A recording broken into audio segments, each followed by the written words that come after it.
ನಾಮಕ್ಕೆ ಸ್ತೋತ್ರವಾಗಲಿ. ಸೇರಿ ಬಂದಿರುವ ಎಲ್ಲ ದೈವ ಜನರಿಗೂ ದೇವ ಮಕ್ಕಳಿಗೂ ತಂದೆ ಕುಮಾರ ಪರಿಶುದ್ಧಾತ್ಮ ತ್ರಯೇಕ ದೇವರ ನಾಮದಲ್ಲಿ ನನ್ನ ವಂದನೆಗಳು.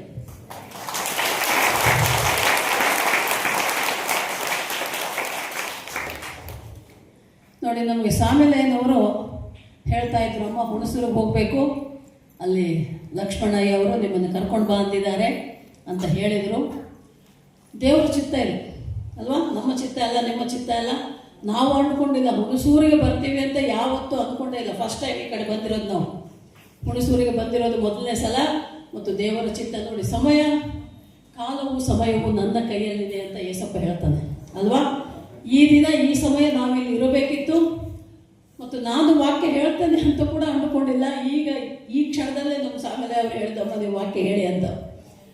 ನೋಡಿ, ದೇವರ ಮಕ್ಕಳಾದವರು ಪ್ರಾರ್ಥನೆಗೆ ಸದಾ ಸಿದ್ಧರಾಗಿರಬೇಕು. ದೇವರ ಸೇವಕರಾಗಿರುವವರು ವಾಕ್ಯ ಹೇಳುವುದಕ್ಕೂ ಕೇಳುವುದಕ್ಕೂ ಸದಾ ಸಿದ್ಧರಾಗಿರಬೇಕು. ಹಲ್ಲೆಲೂಯಾ. ದೇವರು ನಮ್ಮನ್ನು ಈಗಾಗಲೇ ಸಾಮೇಲೆಯವರು ನಮ್ಮ ಬಗ್ಗೆ ಹೇಳಿದರು. ಸುಮಾರು 537 ಹಳ್ಳಿಗಳಿಗೆ ನಾವು ಭಾರತ ದೇಶದಲ್ಲಿ ಮತ್ತು ನೇಪಾಳ ದೇಶದಲ್ಲಿ ದೇವರ ಸುವಾರ್ತೆ ಸೇವೆಯನ್ನು ಸಾರಿದ್ದೇವೆ. 127 ನಮ್ಮ ಆರಾಧನಾ ಕೇಂದ್ರಗಳಿಗೆ, ವರ್ಷಿಪ್ ಸೆಂಟರ್ಸು. ಕೆಲವು ಕಡೆ ಸಭೆಗಳು ಕಟ್ಟಿದ್ದೇವೆ, ಕೆಲವು ಕಡೆ ಆರಾಧನೆ ಅಲ್ಲಲ್ಲಿ ಮನೆಗಳಲ್ಲಿ ನಡೀತಾ ಇದೆ. ದೇವರಿಗೆ ಸ್ತೋತ್ರ. ಮತ್ತು ನಾವು ಯಾವ ಪ್ರದೇಶಕ್ಕೆ ಹೋಗ್ತೇವೋ ಅಲ್ಲಿ ಯಾವ ಭಾಷೆ ಇರುತ್ತೋ ಆ ಭಾಷೆಯಲ್ಲಿ ಮಾತನಾಡುವಂಥ ಒಂದು ಜ್ಞಾನ ವಿವೇಕ ದೇವರು ಕೊಟ್ಟಿದ್ದಾನೆ. ಆಂಧ್ರಗೆ ಹೋದರೆ ತೆಲುಗು, ನಾರ್ತ್ ಇಂಡಿಯಾ ಹೋದರೆ ಹಿಂದಿ, ಕರ್ನಾಟಕದಲ್ಲಿ ಕನ್ನಡ, ಹೀಗೆ ದೇವರು ನಮ್ಮನ್ನು ಸೇವೆಯಲ್ಲಿ ಉಪಯೋಗಿಸ್ತಾ ಇದ್ದಾನೆ. ದೇವರಿಗೆ ಸ್ತೋತ್ರ. ಮತ್ತು ಈ ದಿನ ಈ ಸಮಯ ಇಲ್ಲಿ ಬಂದಿದ್ದೇವೆ. ಒಂದು ದೇವರ ವಾಕ್ಯ ನಾವು ನೋಡ್ಕೊಂಡು ಮಗಳೇ, ಬೈಬಲ್ ಇರೋರು ಓದ್ರಿ. ಎಫೆಸಿಯರಿಗೆ ಬರೆದಂಥ ಪತ್ರಿಕೆಯಲ್ಲಿ 5ನೇ ಅಧ್ಯಾಯ 16ನೇ ವಚನ ಮೊದಲಿಗೆ ಓದಿ. ಎಲ್ಲರಿಗೂ ಚಿರಪರಿಚಿತವಾದ ವಾಕ್ಯವೇ, ಆದರೂ ಈ ದಿನ ಈ ಸಮಯದಲ್ಲಿ ನಾವು ಅದನ್ನು ಧ್ಯಾನ ಮಾಡೋಣ. 5:16 ಎಫೆಸಿಯರು 5:16. ಈ ದಿನಗಳು ಕೆಟ್ಟವುಗಳಾಗಿವೆ, ಆದುದರಿಂದ ಕಾಲವನ್ನು ಸುಮ್ಮನೆ ಕಳಕೊಳ್ಳದೆ ಅದನ್ನು ಬೆಲೆಯುಳ್ಳದ್ದೆಂದು ಉಪಯೋಗಿಸಿಕೊಳ್ಳಿರಿ. Hallelujah, hallelujah, hallelujah. ಎಲ್ಲರೂ ಸಂತೋಷವಾಗಿದ್ದೀರಲ್ಲ? ದೇವರ ಸನ್ನಿಧಿಯಲ್ಲಿ ನಮಗೆ ಯಾವಾಗಲೂ ಸಂತೋಷವೇ ಸಮಾಧಾನವೇ ಅಲ್ವಾ. ಈ ಸಭೆಯಿಂದ ಆಚೆ ಹೋದರೆ, ಮನೆಗೆ ಹೋದರೆ 108 ಆಲೋಚನೆಗಳು, ಚಿಂತೆಗಳು, ರೋಗಗಳು, ಬಾಧೆಗಳು ಏನೇನೆಲ್ಲ ಇರ್ತವೆ. ಆದರೆ ಯಾವಾಗ ನಾವು ದೇವರ ಮಂದಿರದೊಳಗೆ ಕಾಲಿಡ್ತೇವೋ ಎಲ್ಲವೂ ದೂರ ಆಗ್ತವೆ ಮಕ್ಕಳೇ. ಸಂತೋಷ ಸಮಾಧಾನವಾಗಿರ್ತವೆ. ನಾನೀಗ ನಿಮ್ಮ ಮುಂದೆ ನಿಂತ್ಕೊಂಡಿದ್ದೀನಿ, ನೋಡೋದಕ್ಕೇನೋ ಒಳ್ಳೆ ದಪ್ಪವಾಗಿ ದಷ್ಟಪುಷ್ಟವಾಗಿದ್ದೀನಿ, ದಪ್ಪ ಎತ್ತರವಾಗಿದ್ದೀನಿ. ಆದರೆ ದೇಹದಲ್ಲಿ ಬಲಹೀನತೆ ಇದೆ. ಒಬ್ಬ ಮನುಷ್ಯನಿಗೆ, ಆರೋಗ್ಯವಂತ ಮನುಷ್ಯನಿಗೆ ರಕ್ತ ಎಷ್ಟಿರಬೇಕು ಅಷ್ಟಿಲ್ಲ. ಇನ್ನೊಂದು ನನ್ನ 2 ಮೊಣಕಾಲು ಮಂಡಿ ಆಪರೇಷನ್ ಆಗಿದೆ ಮಕ್ಕಳೇ. 2 ಮಂಡಿ ಸೌದು ಹೋಗಿತ್ತು ಅಂತ ಆಪರೇಷನ್ ಆಗಿದೆ. ಆದರೂ ಕೂಡ ದೇವರು ವಾಕ್ಯ ಹೇಳ್ತದಲ್ವಾ, ಕೃಪೆಯಲ್ಲಿ ನಡೆಸ್ತಾನೆ. ಆತನು ಬಲಹೀನತೆಯಲ್ಲಿ ಬಲವನ್ನು ಕೊಟ್ಟು ನಡೆಸುವ ದೇವರು ನಮ್ಮ ದೇವರು ಅಲ್ವಾ. ದೇಹಕ್ಕೆ ಬಲಹೀನತೆ ಇದೆ, ಆದರೆ ಆತ್ಮವು ಯಾವಾಗಲೂ ಸಂತೋಷ ಸಮಾಧಾನದಿಂದ ಇರ್ತದೆ ಮಕ್ಕಳೇ. ದೇವರಿಗೆ ಸ್ತೋತ್ರ. ನಮ್ಮ ಅಯ್ಯವರಿಗೆ 76 ವರ್ಷ ಆದರೂ ಕೂಡ ಅವರ ಮನಸ್ಸು, ಆತ್ಮ 36 ವರ್ಷ ಇದ್ದ ಹಾಗೆ. ನನಗೆ 67 ಆದರೂ ಇನ್ನೂ 27 ಇದ್ದಂಗೆ ಅನ್ಕೊಂಡ್ಬಿಡ್ರಿ. ಇನ್ನು ನಾವು ಹೆಚ್ಚು ಕಡಿಮೆ ಟೀನೇಜ್ ಅವ್ರು ಇದ್ದಂಗೆ ಇರ್ತೀವಿ, ನಾನು ನಮ್ಮ ಅಯ್ಯವರು. ದೇವರು ಇಡೀ ವಯಸ್ಸಿನಲ್ಲಿ ಕೂಡ ಆರೋಗ್ಯ ಬಲ ಕೊಟ್ಟು ತನ್ನ ಸೇವೆಯಲ್ಲಿ ಇನ್ನೂ ಕೂಡ ಉಪಯೋಗಿಸ್ತಾ ಇದ್ದಾನೆ. ನಮ್ಮ ಅಯ್ಯನವರಿಗೆ 3 ಸಲ ಹಾರ್ಟ್ ಅಟ್ಯಾಕ್ ಆಗಿದೆ. ಮರಣದ ಹಾಸಿಗೆಯಿಂದ ದೇವರು ಎಬ್ಬಿಸಿದ್ದಾನೆ ನಮ್ಮ ನಾಮದೇವಯ್ಯನವರನ್ನು. 2015ರಲ್ಲಿ, 2020ರಲ್ಲಿ, 2022ರಲ್ಲಿ ಕೊರೋನಾ, ಭಯಂಕರವಾದ ಕೊರೋನಾ ಸಮಯದಲ್ಲಿ ಕೂಡ ಹಾರ್ಟ್ ಅಟ್ಯಾಕ್ ಆಗಿ ಸೀರಿಯಸ್ ಆಗಿದ್ದರು. ಅವರ ಸಂಗಡ ಇದ್ದಂಥ ಎಷ್ಟೋ ಜನರು ಆಸ್ಪತ್ರೆಯಲ್ಲಿ, ನಮ್ಮ ಅಕ್ಕಪಕ್ಕದಲ್ಲಿರುವ ಅವರ ಸ್ನೇಹಿತರು ಸುಮಾರು ಜನ ಹೋಗ್ಬಿಟ್ರು 2020 ಕೊರೋನಾ ಸಮಯದಲ್ಲಿ. ಆದರೆ ದೇವರ ಕೃಪೆ, ಆತನ ಕೃಪೆಯಿಂದ ನಮ್ಮ ನಾಮದೇವನವರು ಈಗಲೂ ಕೂಡ ಜೀವಂತವಾಗಿದ್ದಾರೆ. ದೇವರು ನಮ್ಮನ್ನು ಸಜೀವರ ಲೆಕ್ಕದಲ್ಲಿಟ್ಟು ಕಾಯ್ದು ಕಾಪಾಡಿದ್ದಾನೆ. ಅದಕ್ಕೆ ದೇವರಿಗೆ ಕೋಟಿ ಕೋಟಿ ಸ್ತುತಿ ಸ್ತೋತ್ರಗಳು. ನಮ್ಮ ದೇವರು ಯಾರು? ನಂಬಿಗಸ್ತನಾದ ದೇವರು, ನಂಬಿದವರ ಕೈ ಬಿಡಲಾದ ದೇವರು. ಹಲ್ಲೆಲೂಯ. ಹಾಗೆ ದೇವರು ನಮ್ಮನ್ನು ನಡೆಸ್ತಾ ಇದ್ದಾನೆ. ದೇವರಿಗೆ ಸ್ತೋತ್ರ. ಈ ಒಂದು ವಾಕ್ಯಕ್ಕಾಗಿ ಒಂದು ಕ್ಷಣ ಪ್ರಾರ್ಥಿಸಿಕೊಳ್ಳೋಣ. Hallelujah, hallelujah, hallelujah. ಸ್ತೋತ್ರಂ ದೇವ. ವಂದನೆ ಸ್ವಾಮಿ. ಸರ್ವಶಕ್ತನೇ, ಸರ್ವೋನ್ನತನೇ, ಸರ್ವಾಧಿಕಾರಿಯಾದ ದೇವ, ನಿನಗೆ ವಂದನೆಯಪ್ಪ.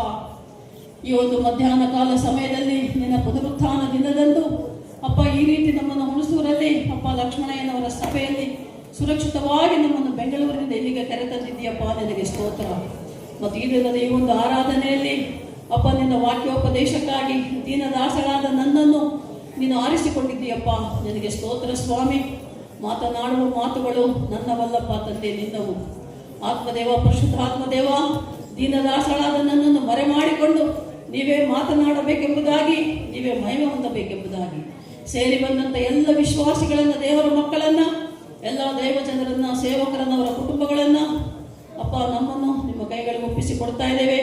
ಈ ಸಭೆಯು ಇನ್ನೂ ಕೂಡ ಹೆಚ್ಚೆಚ್ಚಾಗಿ ಬಂದಿರುವ ಪ್ರತಿ ವಿಶ್ವಾಸಿಗಳವರ ಕುಟುಂಬಗಳು, ಸೇವಕರವರ ಕುಟುಂಬಗಳು, ಸೇವೆಗಳು ದಿನ ದಿನಕ್ಕೂ ಆರ್ಥಿಕವಾಗಿಯೂ ಆತ್ಮಿಕವಾಗಿಯೂ ಅಭಿವೃದ್ಧಿ ಹೊಂದುವಂತೆ ಸಹಾಯ ಮಾಡಬೇಕೆಂಬುದಾಗಿ, ನೀವೇ ಮಹಿಮೆ ಹೊಂದಬೇಕೆಂಬುದಾಗಿ, ಕೇಳುವ ವಾಕ್ಯಗಳನ್ನು ಕೇಳಿಕೊಂಡು ತಿಳಿದುಕೊಂಡು ಅರ್ಥ ಮಾಡಿಕೊಂಡು ಅಪ್ಪ ಈ ನಿನ್ನ ಮಕ್ಕಳು ನಿನ್ನ ವಾಕ್ಯದ ಪ್ರಕಾರ ಜೀವಿಸುವಂತೆ ಸಹಾಯ ಮಾಡಿ ನಿತ್ಯ ಜೀವ ಹೊಂದಿಕೊಳ್ಳುವಂತೆ ಮಾಡಬೇಕೆಂಬುದಾಗಿ ನಜರೇತಿನ ಯೇಸು ಕ್ರಿಸ್ತನ ನಾಮದಲ್ಲಿ ಪ್ರಾರ್ಥಿಸಿ ಬೇಡಿ ಹೊಂದಿದ್ದೇವೆ ನಮ್ಮ ತಂದೆ.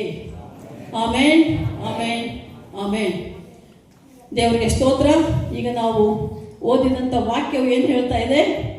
ಈಗಿನ ಕಾಲವು ಏನಾಗಿದೆಯಂತೆ?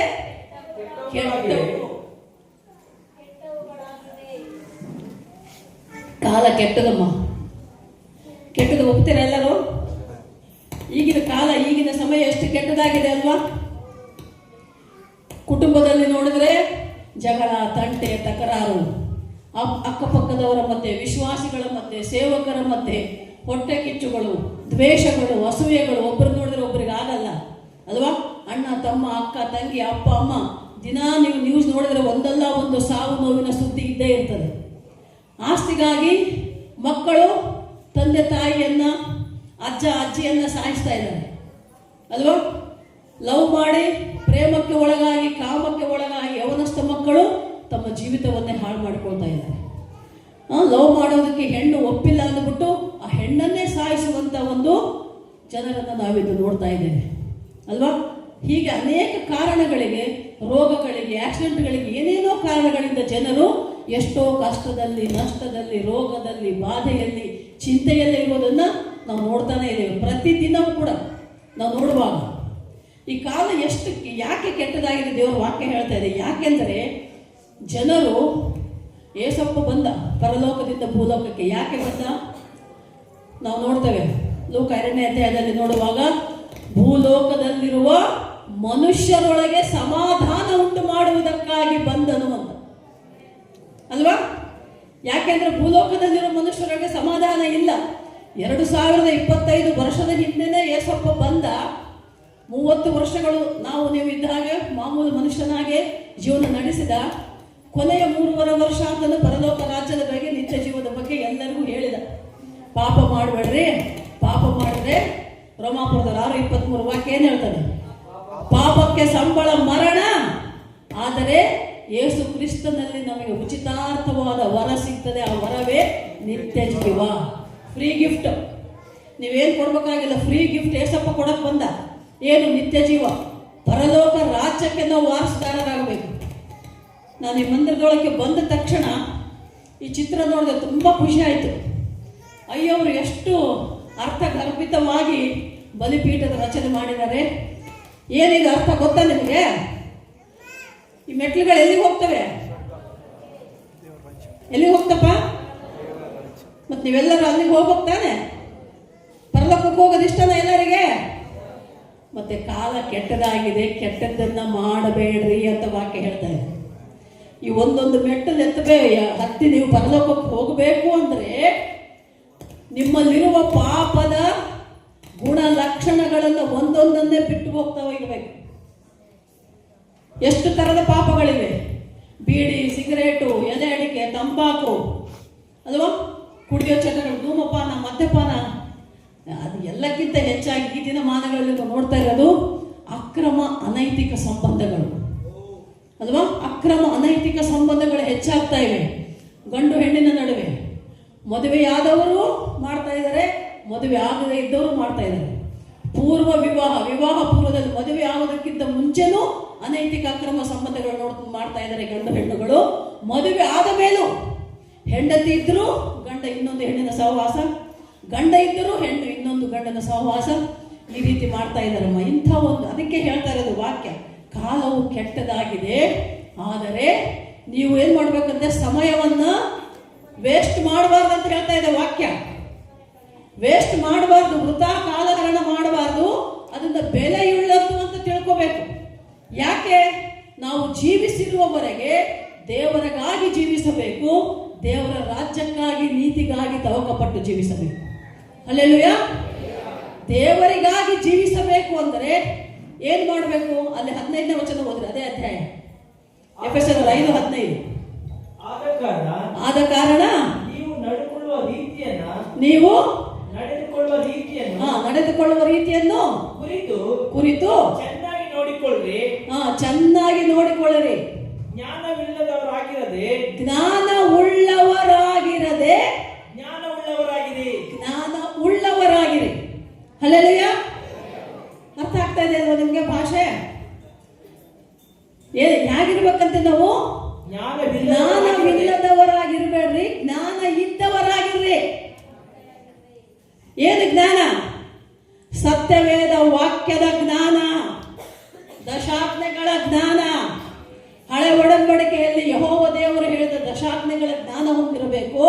ಹೊಸ ಒಡಂಬಡಿಕೆಯಲ್ಲಿ ಯೇಸು ಸ್ವಾಮಿ ಆ 10 ಆಜ್ಞೆಗಳನ್ನು 2 ಆಜ್ಞೆಗಳನ್ನಾಗಿ ಮಾಡಿದ ಅಲ್ವಾ.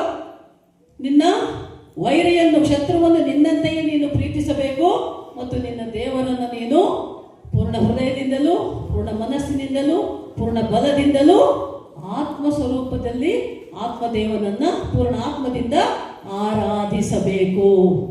ಅಂದ್ರೆ ಇದರ ಅರ್ಥ, ನೀವು ಹಳೆ ಒಡಂಬಡಿಕೆಯಲ್ಲಿ ದಶಾಜ್ಞೆಗಳು ನೋಡಿಕೊಳ್ಳುವುದಾದರೆ ಮಕ್ಕಳೇ, ಮೊದಲ 6 ಆಜ್ಞೆಗಳನ್ನು ಸೇರಿಸಿ ಒಂದೇ ಆಜ್ಞೆ ಯೇಸಪ್ಪ ಹೇಳಿದ್ದು. ಅರ್ಥ ಆಯ್ತಾ? ದೇವರನ್ನ ಹೇಗೆ ಆರಾಧಿಸಬೇಕಂತೆ? ಪೂರ್ಣ ಹೃದಯದಿಂದ, ಪೂರ್ಣ ಮನಸ್ಸಿನಿಂದ, ಆತ್ಮ ಸ್ವರೂಪನಾದ ದೇವರನ್ನ ಪೂರ್ಣ ಆತ್ಮದಿಂದ ಆರಾಧಿಸಬೇಕು. ಇದು 10 ಒಡಂಬಡಿಕೆಯಲ್ಲಿ 6 ವಾಕ್ಯಗಳ ಅರ್ಥ ಇದೆ. ಕೊನೆಯ 4 ವಾಕ್ಯಗಳು ನಾವು ನೋಡುವಾಗ, ನಿನ್ನ ವೈರಿಯನ್ನು ನಿನ್ನಂತೆಯೇ ಪ್ರೀತಿಸು ಅಂದಾಗ ನಾವೇನ್ ಮಾಡ್ತೇವೆ? ಪ್ರೀತಿಸಬೇಕು. ಯಾರು ಹೇಗೆ ಇರಲಿ, ಅವರು ನಮಗೆ ಕೆಟ್ಟದ್ದೇ ಮಾಡಲಿ, ಮೋಸ ಮಾಡಲಿ, ದ್ರೋಹ ಮಾಡಲಿ, ಅನ್ಯಾಯ ಮಾಡಲಿ, ಆದರೂ ಯೇಸು ಸ್ವಾಮಿ ಹೇಳಿದಂಥ ಮಾತು, ನಿನ್ನ ವೈರಿಯನ್ನ ನಿನ್ನಂತೆಯೇ ಪ್ರೀತಿಸು. ನಿನ್ನಂತೆಯೇ ಅಂದ್ರೆ ಅರ್ಥ ಏನು? ನೀನಂದ್ರೆ ನನಗಿಷ್ಟ ಅಲ್ವಾ, ನಾನಂದ್ರೆ ನನಗಿಷ್ಟ, ನನ್ನ ದೇಹ ನನಗಿಷ್ಟ ಅಲ್ವಾ. ಈಗ 108 ಸಾಬೂನು ಇದ್ದಾವೆ, ಸೋಪ್ಗಳು. ಮನೆಯಲ್ಲಿ 4 ಜನ ಇದ್ರೆ 4 ಥರ ಸಾಬೂನು ಇರ್ತವೆ. ಒಬ್ಬೊಬ್ಬರು ಒಂದೊಂದು ಸೋಪ್ ಹಚ್ಚಿ ಮೈ ತಿಕ್ಕಿ ಶುದ್ಧವಾಗಿರ್ಬೇಕು, ಕ್ಲೀನ್ ಆಗಿರ್ಬೇಕು ಅಂತ ತಿಕ್ಕಿ ಸ್ನಾನ ಮಾಡ್ತೇವಲ್ವಾ. ಕಪ್ಪಾಗಿದ್ದವ್ರು ಇನ್ನೂ ಹೆಚ್ಚಾಗಿ ತಿಕ್ತಾರೆ, ಬೆಳಗಾಗ್ತೇವೇನೋ ಅಂತ. ಆಗಲ್ಲ, ನೀವು ಎಷ್ಟು ಸೋಪ್ ತಿಕ್ಕಿದ್ರು ಕಪ್ಪಾಗಿರೋರು ಬೆಳಗಾಗಲ್ಲ. ಆದರೂ ಒಂದು ಆಸೆ, ನಾನು ಚೆನ್ನಾಗಿ ಕಾಣಬೇಕು ಅಂತ ಅಲ್ವಾ. ಚೆನ್ನಾಗಿ ಸೋಪ್ ಹಚ್ಚಿ ತಿಕ್ಕಿ ಸ್ನಾನ ಮಾಡ್ತೇವೆ, ಒಳ್ಳೊಳ್ಳೆ ಬಟ್ಟೆ ಹಾಕೊಳ್ತೇವೆ. ಯಾಕಂದ್ರೆ ನೋಡೋವರಿಗೆ ನಾವು ಚೆನ್ನಾಗಿ ಕಾಣಬೇಕು ಅಂತ. ನಮ್ಮನ್ನು ನಾವು ಕನ್ನಡಿಯಲ್ಲಿ ನೋಡ್ಕೊಂಡಾಗೂ ಚೆಂದ ಕಾಣಬೇಕು, ಇನ್ನೊಬ್ಬರು ಕೂಡ ನಮ್ಮನ್ನು ನೋಡಿದರೆ ಇಷ್ಟಪಡುವಂತಿರಬೇಕು ಅಂತ ಅಲ್ವಾ. ಈಗ ನೀವು ಯಾರಾದರೂ ಸ್ನಾನ ಮಾಡದೆ ಹರಕು ಬಟ್ಟೆ ಹಾಕ್ಕೊಂಬಂದ್ರೆ ಯಾರಾದರೂ ನಿಮ್ಮ ಹತ್ರ ಬರ್ತಾರಾ? ಯಾರಾದರೂ ನಿಮ್ಮನ್ನು ಹತ್ರ ಸೇರಿಸ್ತಾರಾ? ಇಲ್ಲ ಅಲ್ವಾ. ನೀವು ಶುಚಿಯಾಗಿದ್ದರೆ ನಿಮ್ಮ ದೇಹ, ನಿಮ್ಮ ಮನಸ್ಸು, ನಿಮ್ಮ ನುಡಿ, ನಡೆ ನುಡಿ ಚೆನ್ನಾಗಿದ್ದರೆ ಮಾತ್ರ ನಿಮ್ಮನ್ನು ಇಷ್ಟಪಡ್ತಾರೆ ಯಾರೇ ಆದರೂ ಅಲ್ವಾ. ಇಲ್ಲ ಅಂದರೆ ನೀವೇನಾದರೂ ಜಗಳ ಗಂಟಾಗದ್ರೆ ಅವ್ರ ಸಹವಾಸ ನಮ್ಗೆ ಯಾಕೆ ಬೇಕಪ್ಪ, ಬೇಡ ಅಂತೀವಿ. ದುಷ್ಟರಿಂದ ದೂರ ಇರ್ತೀವಿ. ದುಷ್ಟರ ಹತ್ರ ಯಾರೂ ಹೋಗಲ್ಲ ಅಲ್ವಾ. ಪಾಪ ಮಾಡೋರ ಹತ್ರ ಯಾರೂ ಹೋಗಲ್ಲ. ಆದರೆ ನಮ್ಮ ಯೇಸಪ್ಪ ತಂದೆಯಾದ ದೇವರು ಯೋಹಾನ 3:16 ವಾಕ್ಯ ಹೇಳುವಂತೆ, ಈ ಲೋಕವನ್ನು ಎಷ್ಟೋ ಪ್ರೀತಿಸಿ ತನ್ನ ಒಬ್ಬನೇ ಮಗನನ್ನ ನನಗಾಗಿ ನಮಗಾಗಿ ಕಳಿಸಿಕೊಟ್ಟ. ಯಾಕೆ? ಯಾರೊಬ್ಬರು ನಾಶವಾಗಬಾರದು, ಪ್ರತಿಯೊಬ್ಬರು ನಿತ್ಯ ಜೀವ ಹೊಂದಿಕೊಳ್ಳಬೇಕು, ಪರಲೋಕ ರಾಜ್ಯಕ್ಕೆ ವಾರಸುದಾರರಾಗಬೇಕನ್ನೋದು ತಂದೆಯಾದ ದೇವರ ಇಷ್ಟ ಅಲ್ವಾ. ಮತ್ತೆ ನಾವೆಲ್ಲ ಹೇಗಿದ್ದೇವೆ? ದೇವ್ರ ಮಾತು ಕೇಳ್ತಾ ಇದ್ದೀವಾ? ಪ್ರತಿ ವಾರ ಏನವರು ವಾಕ್ಯ ನಿಮ್ಗೆ ಹೇಳ್ತಾ ಇರ್ತಾರೆ. ಎಲ್ಲ ವಿಶ್ವಾಸಿಗಳಿಗೆ ಎಲ್ಲ ಊರು ಎಲ್ಲ ಸಭೆಗಳು ನೋಡ್ತೀವಿ, ಎಲ್ಲರೂ ಬರ್ತಾರೆ, ಚೆನ್ನಾಗಿ ರೆಡಿಯಾಗಿ ಬರ್ತೀರಾ, ಕೂಡ್ತೀರಾ, ಬಣ್ಣದ ಬಟ್ಟೆ ಹಾಕ್ಕೊಂಡ್ಬಂದು ಆರಾಮಾಗಿ ಕೂತ್ಕೊಂಡು ಕೆಲವರು ವಾಕ್ಯ ಕೇಳ್ಬೋದು, ಕೆಲವರು ನಿದ್ದೆ ಮಾಡ್ಬೋದು, ಕೆಲವರು ತೂಕಡಿಸ್ಬೋದು, ಕೆಲವರು ಅರ್ಥ ಮಾಡ್ಕೋಬೋದು, ಕೆಲವರು ವಾಕ್ಯದ ಪ್ರಕಾರ ಜೀವಿಸಬಹುದು. ಆದರೆ ದೇವರ ವಾಕ್ಯ ಹೇಳ್ತದೆ ಎಲ್ಲರೂ ಕೂಡ ದೇವರ ವಾಕ್ಯದ ಪ್ರಕಾರ ಜೀವಿಸುವುದೇ ನೀವು ಜ್ಞಾನವಂತರು ಅಂತ ಅರ್ಥ ಮಕ್ಕಳೇ. ಹಲ್ಲೆಲೂಯಾ. ನೀವು ಯಾವಾಗ ಜ್ಞಾನವಂತರಾಗ್ತೀರಾ? ದೇವರ ವಾಕ್ಯದ ಪ್ರಕಾರ ಜೀವಿಸುವುದೇ. ಅಜ್ಞಾನಿಗಳಾಗಿರಬೇಡ್ರಿ, ಜ್ಞಾನವಂತರಾಗಿರಿ ಅಂತ ದೇವರ ವಾಕ್ಯ ಹೇಳ್ತದೆ. ಜ್ಞಾನ ಅಂದರೆ ಏನು? ಜ್ಞಾನ ಅಂದ್ರೇ ಏಸಪ್ಪನ ಗುಣಲಕ್ಷಣಗಳನ್ನೇ ನಾವು ನಮ್ಮದಾಗಿ ಮಾಡಿಕೊಂಡರೆ ಅದೇ ನೀವು ದೇವರ ಮಕ್ಕಳನ್ನೋದಕ್ಕೆ ಅರ್ಥ. ಕ್ರಿಶ್ಚಿಯನ್ ಅಂತ ಇಂಗ್ಲೀಷಲ್ಲಿ ಹೇಳ್ತಾರಲ್ವ, ಯೇಸುಸ್ವಾಮಿನ ನಂಬಿದವರು, ಯೇಸು ಕ್ರಿಸ್ತನನ್ನು ನಂಬಿದವರನ್ನ ಕ್ರಿಶ್ಚಿಯನ್, ಕ್ರೈಸ್ತರು ಅಂತ ಹೇಳ್ತಾರೆ. ಕ್ರಿಶ್ಚಿಯನ್ ಅಂದರೆ ಯಾರಪ್ಪ ಅಂದರೆ who follows Jesus Christ is a Christian. ಯಾರು ಕ್ರಿಸ್ತನನ್ನು ಹಿಂಪಾಲಿಸ್ತಾರೋ ಅವರು ಕ್ರೈಸ್ತರು.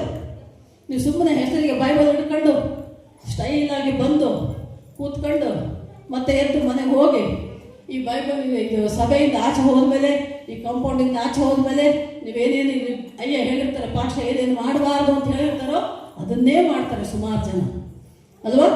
ಏನು ಮಾಡಬಾರ್ದು ಅಂದರೆ ಅದನ್ನೇ ಮಾಡ್ತಾರೆ, ಏನು ಮಾಡಬೇಕು ಅಂದರೆ ಮಾಡಲ್ಲ. ದೇವರ ವಾಕ್ಯ ಹೇಳೋದು ಏನು ಮಾಡಬೇಕು? ದೇವರ ಆಜ್ಞೆಗಳಂತೆ ನಡೆದುಕೊಳ್ಳಬೇಕು, ದೇವರ ಮಾತಿನಂತೆ ನಡ್ಕೊಳ್ಬೇಕು. ಆ ಜ್ಞಾನ ಏನು?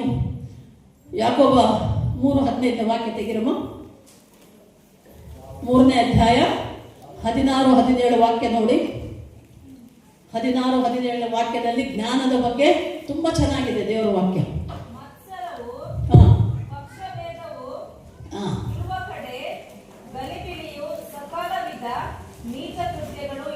ಅದಕ್ಕಿಂತ ಮುಂಚೆ ಹೋದಮ್ಮ. ಇದು ಮೇಲಿನಿಂದ ಬಂದ ಜ್ಞಾನವಲ್ಲ, ಅದು ಭೂಸಂಬಂಧವಾದದ್ದು, ಪ್ರಾಕೃತವಾದದ್ದು, ದೆವ್ವಗಳಿಗೆ ಸಂಬಂಧಪಟ್ಟದ್ದು. ಇಲ್ಲಿ ನೋಡಿ 2 ಥರದ ಜ್ಞಾನ. ಮುಂದೆ ಹೋದಮ್ಮ ಹಾಗೆ. ಮತ್ಸರವು, ಪಕ್ಷಭೇದವು ಇರುವ ಕಡೆ ಗಲಿಬಿಲಿಯು, ಸಕಲ ವಿಧ ನೀಚ ಕೃತ್ಯಗಳು ಇರುವವು. ಆದರೆ ಮೇಲಿನಿಂದ ಬರುವ ಜ್ಞಾನವು ಮೊದಲು ಪರಿಶುದ್ಧವಾದದ್ದು, ಆಮೇಲೆ ಸಮಾಧಾನಕರವಾದದ್ದು, ವಿನಯವುಳ್ಳದ್ದು, ಸಂತೋಷವಾಗಿ ಒಪ್ಪಿಕೊಳ್ಳುವಂಥದ್ದು, ಕರುಣೆ ಮುಂತಾದ ಒಳ್ಳೆ ಫಲಗಳಿಂದ ತುಂಬಿರುವಂಥದ್ದು ಆಗಿದೆ. ಅದರಲ್ಲಿ ಸಾಕಮ್ಮ ನೋಡಿ. ಈ ವಾಕ್ಯಗಳು ನೋಡುವಾಗ ಇಲ್ಲಿ ಜ್ಞಾನ ಅನ್ನೋದು 2 ಥರ ಅಂತ ದೇವರ ವಾಕ್ಯ ಹೇಳ್ತಾ ಇದೆ ಮಕ್ಕಳೇ. ಒಂದು ಈ ಭೂಲೋಕಕ್ಕೆ ಸಂಬಂಧಪಟ್ಟ ಜ್ಞಾನ, ಭೂ ಸಂಬಂಧವಾದದ್ದು. ಈ ಲೋಕದಲ್ಲಿ ಜೀವಿಸುವಂತ ನಾವೆಲ್ಲರೂ ಏನು ನಮ್ಮ ನಡೆನುಡಿ ಇದೆ, ನಮ್ಮ ಸ್ವಭಾವ ಇದೆ, ಅದೇ ಹೇಳ್ತಾ ಇದೆ 15ನೇ ವಾಕ್ಯ. ಓದಪ್ಪ ಒಂದ್ಸಲ. ಅದು ಮೇಲಿನಿಂದ ಬಂದ ಜ್ಞಾನವಲ್ಲ. ಮೇಲಿನಿಂದ ಬಂದ ಜ್ಞಾನವಲ್ಲ. ಈ ಲೋಕದ ಭೂಲೋಕದ ಜ್ಞಾನ ಎಂತದು? ಓದಪ್ಪ. ಅದು ಭೂಲೋಕ ಸಂಬಂಧವಾದದ್ದು, ಪ್ರಾಕೃತಿಕವಾದದ್ದು, ದೆವ್ವಗಳಿಗೆ ಸಂಬಂಧಪಟ್ಟದ್ದು. ಮತ್ಸರ, ಹೊಟ್ಟೆ ಕಿಚ್ಚು, ದ್ವೇಷ, ಪಕ್ಷಭೇದ, ಜಾತಿ, ಮತ, ಧರ್ಮ, ಭಾಷಾ ಭೇದ ಭಾವಗಳು ನಾವಿಂದು ಕ್ರೈಸ್ತರಲ್ಲೇ ನೋಡ್ತಾ ಇದ್ದೇವೆ ಮಕ್ಕಳೇ. ಜಾತಿ ಮತ, ಈಗ ಚರ್ಚಿಗೆ ಬರೋರು ಅವ್ರು ಯಾವ ಜಾತಿ? ಯೇಸುಸ್ವಾಮಿ ನಂಬಿ ದೀಕ್ಷಾ ಸ್ನಾನ ಹೊಂದಿದ ಮೇಲೆ ಆಯ್ತಮ್ಮ ಅವರು ಕ್ರೈಸ್ತರು ಅಂತ ಅನ್ಸ್ಕೊಳ್ತಾರೆ, ದೇವರ ಮಕ್ಕಳು ಅಂತ ಅನ್ಸ್ಕೊಳ್ತಾರೆ ಅಂತ ನಾವು ದೇವರ ವಾಕ್ಯದಲ್ಲಿ ನೋಡ್ತೇವೆ. 1ನೇ ಯೋಹಾನ 1ನೇ ಅಧ್ಯಾಯ 12ನೇ ವಾಕ್ಯ ನೋಡುವಾಗ ಯಾರು ಯೇಸುವಿನ ರಕ್ತದಲ್ಲಿ ತೊಳೆಯಲ್ಪಡ್ತಾರೋ ಅವರು ದೇವರ ಮಕ್ಕಳು ಅನ್ನಿಸಿಕೊಳ್ಳುವಂಥ ವಾಕ್ಯ. ಅಂದ ಮೇಲೆ ಕೂಡ ಮತ್ತೆ ಕೆಲವರು ಏನು ಮಾಡ್ತಾರೆ? ಅವ್ರ ಹಿಂದಿನ ಜಾತಿ, ಅವ್ರು ಯಾವ ಜಾತಿಯಲ್ಲಿ ಹುಟ್ಟಿ ಬೆಳೆದಿದ್ದರೋ ಅದನ್ನು ಕೇಳ್ತಾರೆ, ಅದಕ್ಕೆ ತಕ್ಕಂತೆ ಅವರಿಗೆ ಮಾನ ಮರ್ಯಾದೆ ಕೊಡ್ತಾರೆ ಅಲ್ವಾ. ಜಾತಿ, ಮತ, ಧರ್ಮ, ಕುಲ, ಭಾಷಾ ಭೇದ ಭಾವಗಳು ಮಾಡಬಾರದು. ಇದು ಪಕ್ಷಭೇದ. ಅಷ್ಟೇ ಅಲ್ಲ, ಬಡವರು ಶ್ರೀಮಂತರು ಅಲ್ವಾ, ಸಭೆಗಳಲ್ಲಿ ಸೇವಕರ ಮಧ್ಯದಲ್ಲಿ ಕೂಡ ನಾವಿದು ನೋಡ್ತೇವೆ. ಬಡವರು ಶ್ರೀಮಂತರು, ಕಾಣಿಕೆ ಕೊಡುವವರು ಒಂದು ರೀತಿ, ಕಾಣಿಕೆ ಕೊಡಲಾರದವರನ್ನು ಒಂದು ರೀತಿ ನೋಡುವಂಥವರನ್ನ ಕೂಡ ನಾವು ನೋಡ್ತೇವೆ ಅಲ್ವಾ. ದೇವರ ಪಾದ ಸನ್ನಿಧಿಯಲ್ಲಿ ಯಾರು ಬಂದು ಯೇಸುಸ್ವಾಮಿನ ನಂಬಿ ದೀಕ್ಷಾ ಸ್ನಾನ ಹೊಂದಿ ಮಂದಿರದಲ್ಲಿ ಬಂದು ಮೊಣಕಾಲು ಇರ್ತಾರೋ ಅವರೆಲ್ಲರೂ ದೇವರ ಮಕ್ಕಳೇ. ಇಲ್ಲಿರುವವರೆಲ್ಲರೂ ಸಮಾನರೇ, ಹೆಚ್ಚು ಕಡಿಮೆ ಏನಿಲ್ಲಮ್ಮ. ವಯಸ್ಸು ಕೂಡ ಹೆಚ್ಚು ಕಡಿಮೆ ಇಲ್ಲ. ನಾವು ಹೇಳಿದ್ರಲ್ಲ ಅಯ್ಯವರು ವಾಕ್ಯ ಹೇಳು ಅಂದ್ರೆ ವಾಕ್ಯ ಹೇಳ್ತೇವೆ, ಇಲ್ಲಾಂದ್ರೆ ಸುಮ್ಮನೆ ಅಲ್ಲಿ ನಿಮ್ಮಂಗೆ ನಾವು ಕೂತಿರ್ತೇವೆ ವಿಶ್ವಾಸಿಗಳಂತೆ. ಅಲ್ಲಿ ಕೂತ್ರೆ ವಿಶ್ವಾಸಿ, ಇಲ್ಲಿ ಕೂತ್ರೆ ಸೇವಕರು. ದೇವರು ನಮಗೆ ಒಂದು ಮಟ್ಟ ಹೆಚ್ಚಿನ ಒಂದು ಕೊಟ್ಟಿದ್ದಾನೆ. ಯಾಕೆಂದರೆ ಆತ ಆರಿಸಿಕೊಂಡ ದರ್ಶನ ಕೊಟ್ಟಿದ್ದಾನೆ, ಸೇವೆಗಾಗಿ ಕರೆದಿದ್ದಾನೆ. ಆತನು ಕರೆದಿದ್ದಕ್ಕಾಗಿ ನಾವು ಸೇವಕರಾಗಿ ಇಲ್ಲಿದ್ದೇವೆ. ಇಲ್ಲಾಂದರೆ ನಾವು ನಿಮ್ಮ ಹಾಗೆ ಮಾಮೂಲು ವಿಶ್ವಾಸಿಗಳೇ ಅಲ್ವಾ? ಯಾವ ಭೇದ ಭಾವ ಇಲ್ಲ. ಯೇಸು ಸ್ವಾಮಿಯ ನಾಮದಲ್ಲಿ ದೃಷ್ಟಿಯಲ್ಲಿ ಎಲ್ಲರೂ ಸಮಾನರೇ. ಎಲ್ಲ ದಿನವೂ ಒಂದೇ ಮಕ್ಕಳೇ ನಮಗೆ. ಶುಭಗಳಿಗೆ ಶುಭ ಶಕುನ ಇಲ್ಲ. ಇದು ಬೇರೆ ಇದೆ ನಮ್ಮ ಕ್ರೈಸ್ತರು. ಯೇಸು ಸ್ವಾಮಿ ನಂಬುತ್ತಾರೆ, ದೀಕ್ಷಾ ಸ್ನಾನ ಹೊಂದಿರ್ತಾರೆ, ಬರ್ತಾರೆ, ಬೈಬಲ್ ಹಿಡ್ಕೊಂತಾರೆ, ಓಡಾಡ್ತಾರೆ, ಚರ್ಚಿಗೆ ಬರ್ತಾರೆ, ಪ್ರಾರ್ಥನೆ ಮಾಡ್ತಾರೆ, ಪಾಸ್ಟ್ರೇ ಪ್ರೇಯರ್ ಮಾಡ್ರಿ ಅಂತ ಮಾಡಿಸ್ಕೊಳ್ತಾರೆ. ಮತ್ತೇನಾದರೂ ಮನೆಯಲ್ಲಿ ಒಳ್ಳೆ ಕಾರ್ಯ ಮಾಡಬೇಕು ಅಂದರೆ ಮತ್ತೆ ಕೆಲವರು ಎಲ್ಲಿಗೆ ಹೋಗ್ತಾರೆ? ಪಂಚಾಂಗ ನೋಡಕ್ಕೆ ಹೋಗ್ತಾರೆ. ಒಳ್ಳೆ ದಿನ ಯಾವುದು?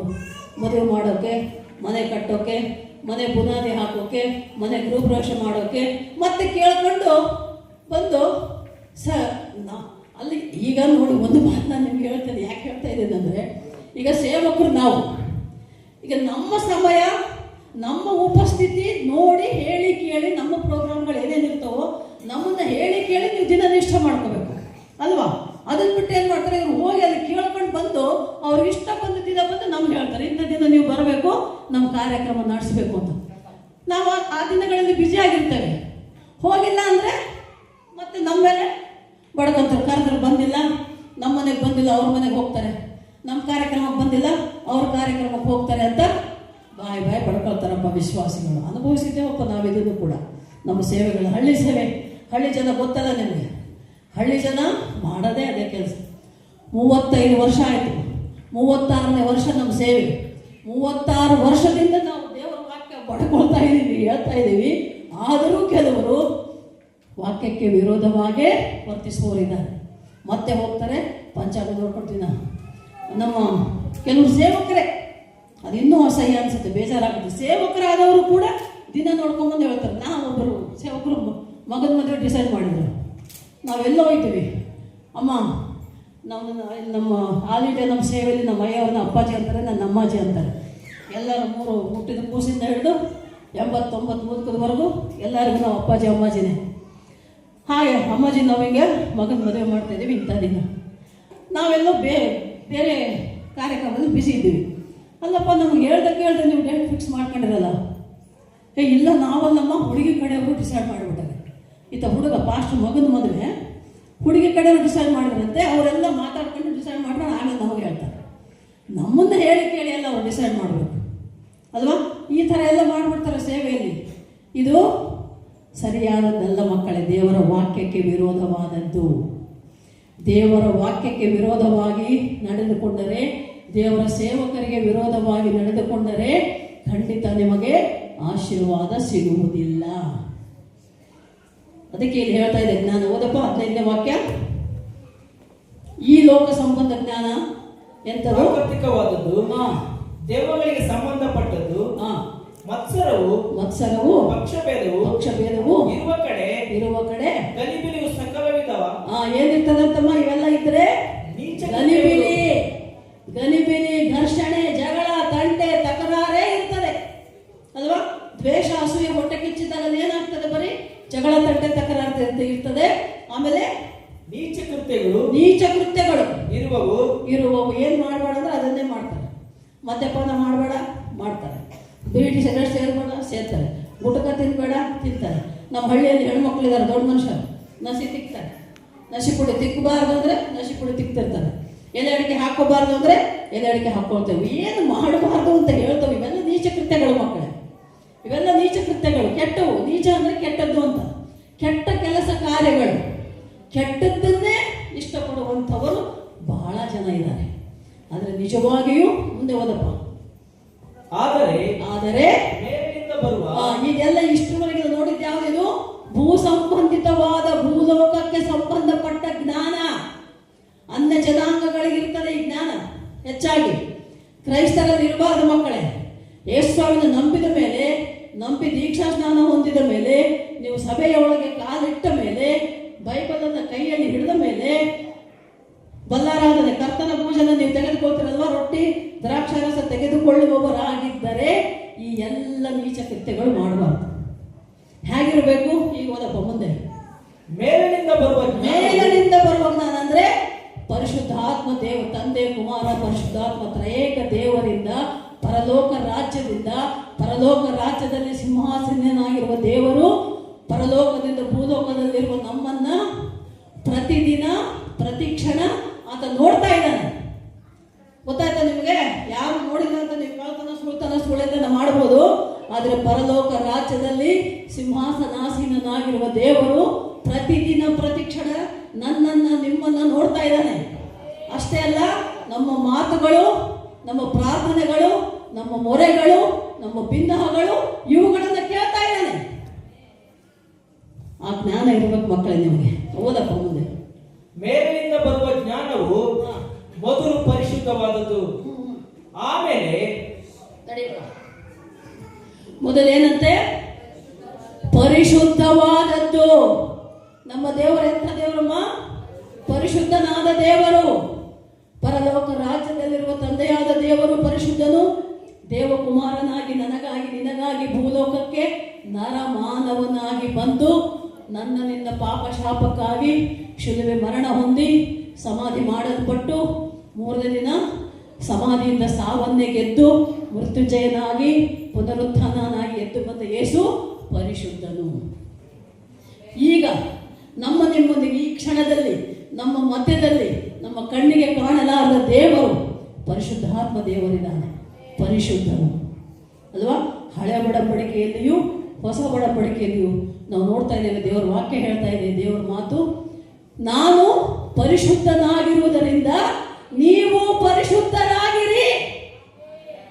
ದೇವರ ವಾಕ್ಯ ಹೇಳ್ತಾ ಇದೆ ಅಲ್ಲಮ್ಮ, ಗೊತ್ತಲ್ಲವ ಎಲ್ಲರಿಗೆ ನಮಗೆ? ನಮ್ಮ ದೇವರು ಪರಿಶುದ್ಧನು, ಅದಕ್ಕೆ ನಾವು ಪರಿಶುದ್ಧರಾಗಿರಬೇಕು. ಪರಿಶುದ್ಧತೆ ಅಂದ್ರೆ ಏನು? ಬರೀ ಮೈ ತಿಕ್ಕಿ ಸ್ನಾನ ಮಾಡಿ ಒಳ್ಳೊಳ್ಳೆ ಹೊಸ ಬಟ್ಟೆ ಇಸ್ತ್ರಿ ಮಾಡಿದ ಬಟ್ಟೆ ತೊಟ್ಟುಕೊಂಡು ಬರೋದಲ್ಲ. ದೇಹ ಅಷ್ಟೇ ಶುದ್ಧವಾಗಿದ್ದರೆ ಸಾಲದು ಮಕ್ಕಳೇ. ನಿಮ್ಮ ಮನಸ್ಸು, ನಿಮ್ಮ ಆಲೋಚನೆ, ನಿಮ್ಮ ಮಾತು, ನಿಮ್ಮ ಹೃದಯ ಎಲ್ಲವೂ ಪರಿಶುದ್ಧವಾಗಿರಬೇಕು. ನನ್ನ ನಡೆಯಿಂದಾಗಲಿ ನನ್ನ ನುಡಿಯಿಂದಾಗಲಿ ನಿನ್ನ ನಾಮ ಒಂದೇ ಮಹಿಮೆ ಹೊಂದಲಿ, ನನ್ನ ಸರ್ವಾಂಗಗಳು ನಿನ್ನ ಸ್ತುತಿ ಮಾಡಲಿ. ಹಲ್ಲೆಲೂಯಾ. ಏನ್ ಮಾಡ್ಬೇಕಂತೆ? ನನ್ನ ಸರ್ವಾಂಗಗಳು ದೇವರನ್ನ ಸ್ತುತಿ ಮಾಡಬೇಕು ಮಕ್ಕಳೇ. ಬಾಯಿಂದ ಕೆಟ್ಟ ಮಾತು ಬರಬಾರದು ಅಲ್ವಾ? ನಾವು ಆಡುವ ಮಾತು, ನನ್ನ ಬಾಯ ಮಾತು ಎಲ್ಲ ನೊಂದ ಮನವನ್ನು ಸಂತೈಸಬೇಕು. ನಾವು ಆಡುವ ಮಾತು ಇನ್ನೊಬ್ಬರಿಗೆ ಸಂತೋಷ ಸಮಾಧಾನ ತರವಾಗಿರಬೇಕು.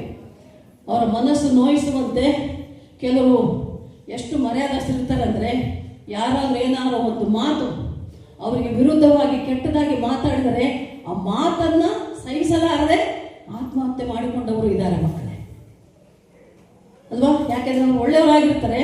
ಒಳ್ಳೆಯವರ ಬಗ್ಗೆ ಕೆಟ್ಟದ್ದು ಮಾತನಾಡಿದಾಗ ಅವ್ರಿಗೆ ಸಹಿಸಕ್ಕಾಗಲ್ಲ. ಅವಾಗ ಏನು ಮಾಡ್ತಾರೆ? ಅವರು ತಮ್ಮ ಮರ್ಯಾದೆ ಹೋಯಿತು ಅಂತ ಹೇಳ್ಬಿಟ್ಟು ಪ್ರಾಣವನ್ನೇ ಕಳೆದುಕೊಳ್ತಾರೆ. ಇನ್ನು ಕೆಲವರು ಈ ಲೋಕದಲ್ಲಿ ಕಷ್ಟದಲ್ಲಿ ನಷ್ಟದಲ್ಲಿದ್ದಾಗ ಆ ಕಷ್ಟ ನಷ್ಟ ರೋಗ ಬಾಧೆ ಸಹಿಸದೆ ಆತ್ಮಹತ್ಯೆ ಮಾಡಿಕೊಳ್ಳುವವರಿದ್ದಾರೆ. ಅಂಥವರನ್ನು ನಾವೇನು ಮಾಡಬೇಕು? ನಮ್ಮ ಬಾಯಿ ಮಾತಿನಿಂದ, ದೇವರ ಮಾತಿನಿಂದ ಸಂತೈಸಬೇಕು, ಸಮಾಧಾನಪಡಿಸಬೇಕು ಮಕ್ಕಳೇ. ಒಂದು ಉದಾಹರಣೆ ನಿಮ್ಗೆ ಹೇಳ್ತೇನೆ, ನಾನು ಇಷ್ಟಪಡ್ತೇನೆ. ಬೆಂಗಳೂರಲ್ಲೇ ಒಂದು ಕುಟುಂಬ, ಅವರ ಅನ್ಯರೇ ನಾವು ದೇವರ ಮಾತು ಹೇಳಿ ದೇವರ ಕಡೆ ನಡೆಯುವಂತೆ ಮಾಡಿದ್ದೆವು. ಆ ಮಗ ಆಟೋ ಓಡಿಸೋ ಮಗ, ಹೆಂಡತಿ, ಒಂದು ಮಗು. ಆ ಮಗುಗೆ ಯಾವಾಗಲೂ ಒಂದಲ್ಲ ಒಂದು ರೋಗ, ಏನೋ ಒಂದು ರೋಗ, ಯಾವಾಗಲೂ ಆಸ್ಪತ್ರೆಗೆ ಹೋಗ್ಬೇಕು, ಸಾವಿರಗಟ್ಟಲೆ ಖರ್ಚು ಮಾಡಬೇಕು, ಬರಬೇಕು. ಅವ್ರಿಗೆ ಸಾಕಾಗ್ಬಿಡ್ತು. ಇನ್ನೊಂದು ಮಗು ಆಗುತ್ತೋ ಇಲ್ಲೋ ಅನ್ನೋದು ಅನುಮಾನ. ಆ ಇದ್ದೊಬ್ಬ ಮಗಳನ್ನು ಉಳಿಸ್ಕೊಳ್ಬೇಕಲ್ಲ ಅನ್ನೋ ಒಂದು ಚಿಂತೆ ಅವರಿಗೆ, ಬಾಧೆ. ಖರ್ಚು ಮಾಡಬೇಕು ಸಾವಿರಗಟ್ಟಲೆ. ಸಾಲ ಮಾಡ್ಕೊಂಡ್ಬಿಟ್ಟಾರೆ. ಆಟೋ ಹೊಡೆಯೋದು ಎಷ್ಟು ಮಟ್ಟಿಗೆ ದುಡಿತಾನೆ. ಸಾಲ ಮಾಡ್ಕೊಂಡ್ಬಿಟ್ಟಾರೆ. ಮಗು ಹುಷಾರಿಲ್ಲ, ಇನ್ನೊಂದು ಮಗು ಆಗ್ತದೋ ಇಲ್ಲೋ ಅನ್ನೋ ಅನುಮಾನ. ಹಾಗಾಗಿ ಅವ್ರು ಏನು ಮಾಡಿದ್ರು, ಇಡೀ ಕುಟುಂಬ ಅಂದರೆ ಗಂಡ ಹೆಂಡತಿ ಮಗು ಸಾಯಬೇಕು ಅಂತ ಡಿಸೈಡ್ ಮಾಡಿಬಿಟ್ರು. ಆ ಫೋನ್ ಮಾಡಿದಾಗ ಒಂದ್ಸಲ ಮಗಳು ತುಂಬ ಬಾಧೆಯಿಂದ ಮಾತಾಡಮ್ಮ, ನಮ್ಗೆ ಸಾಕಾಗ್ಬಿಟ್ಟದಮ್ಮ, ನಮಗೆ ಬದುಕಕ್ಕೆ ಇಷ್ಟ ಇಲ್ಲ, ನಾವು ಸುಮ್ಮನೆ ಸತ್ತೋಗ್ಬಿಡ್ತೀವಿ. ಅಯ್ಯೋ ಯಪ್ಪ, ಇದೇನಪ್ಪ ಹಿಂಗೆ ಮಾತಾಡ್ತಾಳೆ ಮಗಳು. ಅಮ್ಮ ನೀವೇನು ಬೇಜಾರು ಮಾಡ್ಕೊಬೇಡ್ರಿ, ಅಪ್ಪಾಜಿ ನಾನು ಬರ್ತೇವೆ, ನಿಮ್ಮ ಮನೆಗೆ ಬರ್ತೇವೆ, ಬಂದು ನಾವು ಮಾತಾಡಿ ಪ್ರಾರ್ಥನೆ ಮಾಡಿ ಬರ್ತೇವಮ್ಮ, ನೀವೇನು ಚಿಂತೆ ಮಾಡಬೇಡ್ರಿ ಅಂತ ಹೇಳಿ ಮಕ್ಕಳನ್ನ ಅಪ್ಪಾಜಿ ನಾನು ಅವ್ರ ಮನೆ ಅಡ್ರೆಸ್ ತಗೊಂಡು ಹುಡುಕೊಂಡು ಹೋದಿವಿ ಅವ್ರ ಮನೆಗೆ.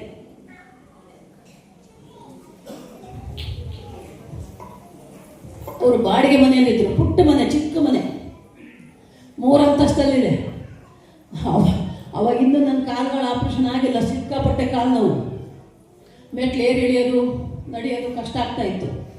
ಆದರೂ ಕಷ್ಟಪಟ್ಟು ಇಷ್ಟಪಟ್ಟು ಪ್ರಯಾಸಪಟ್ಟು ದೇವರಿಗಾಗಿ, ಆ ಮಕ್ಕಳಿಗಾಗಿ, ಆ ಕುಟುಂಬಕ್ಕಾಗಿ ನಾನು ಅಪ್ಪಾಜಿ ಇಬ್ಬರು ನಿಧಾನವಾಗಿ ಅವ್ರ ಮನೆಯಲ್ಲಿ ಹೋಗಿ ಕೂತ್ಕೊಂಡು ಬೈಬಲ್ ತೆಗೆದು ದೇವರ ವಾಕ್ಯಗಳು ಹೇಳಿ ಓದಿ ಸಮಾಧಾನ ಮಾಡಿ, ದೊಡ್ಡಮ್ಮ ದೇವರು ನಿಮ್ಮನ್ನು ಸೃಷ್ಟಿ ಮಾಡಿದ್ದಾನೆ, ನಿಮ್ಮ ಪ್ರಾಣ ನೀವು ಕಳ್ಕೊಳ್ಬಾರ್ದು, ಎಷ್ಟೇ ಕಷ್ಟ ಇದ್ದರೂ ಏಸಪ್ಪ ದೂರ ಮಾಡ್ತಾನೆ, ನಂಬಿಕೆಯಿಂದ ಪ್ರಾರ್ಥನೆ ಮಾಡ್ಕೊಳ್ರಿ, ಎಲ್ಲ ಒಳ್ಳೆಯದಾಗ್ತದೆ ಅಲ್ವಾ? ಅದು ನಮ್ಮ ನಂಬಿಕೆ ಆಗಿರಬೇಕು ಮಕ್ಕಳೇ. ಎಲ್ಲ ಒಳ್ಳೆಯದೇ ಆಗುವುದು ದೇವಾ ನಿನ್ನ ಪ್ರೀತಿಸಿದ ನಮಗೆ. ಯಾರಿಗಾಗ್ತದೆ ಎಲ್ಲ ಒಳ್ಳೆಯದು? ಏಸಪ್ಪನನ್ನು ಯಾರು ಪ್ರೀತಿಸ್ತಾರೋ ಅವ್ರಿಗೆ ಒಳ್ಳೇದಾಗ್ತದೆ ಮಕ್ಕಳೇ, ಎಲ್ಲ ಒಳ್ಳೇದಾಗ್ತದಮ್ಮ, ನೀವೇನು ಚಿಂತೆ ಮಾಡಬೇಡ್ರಿ.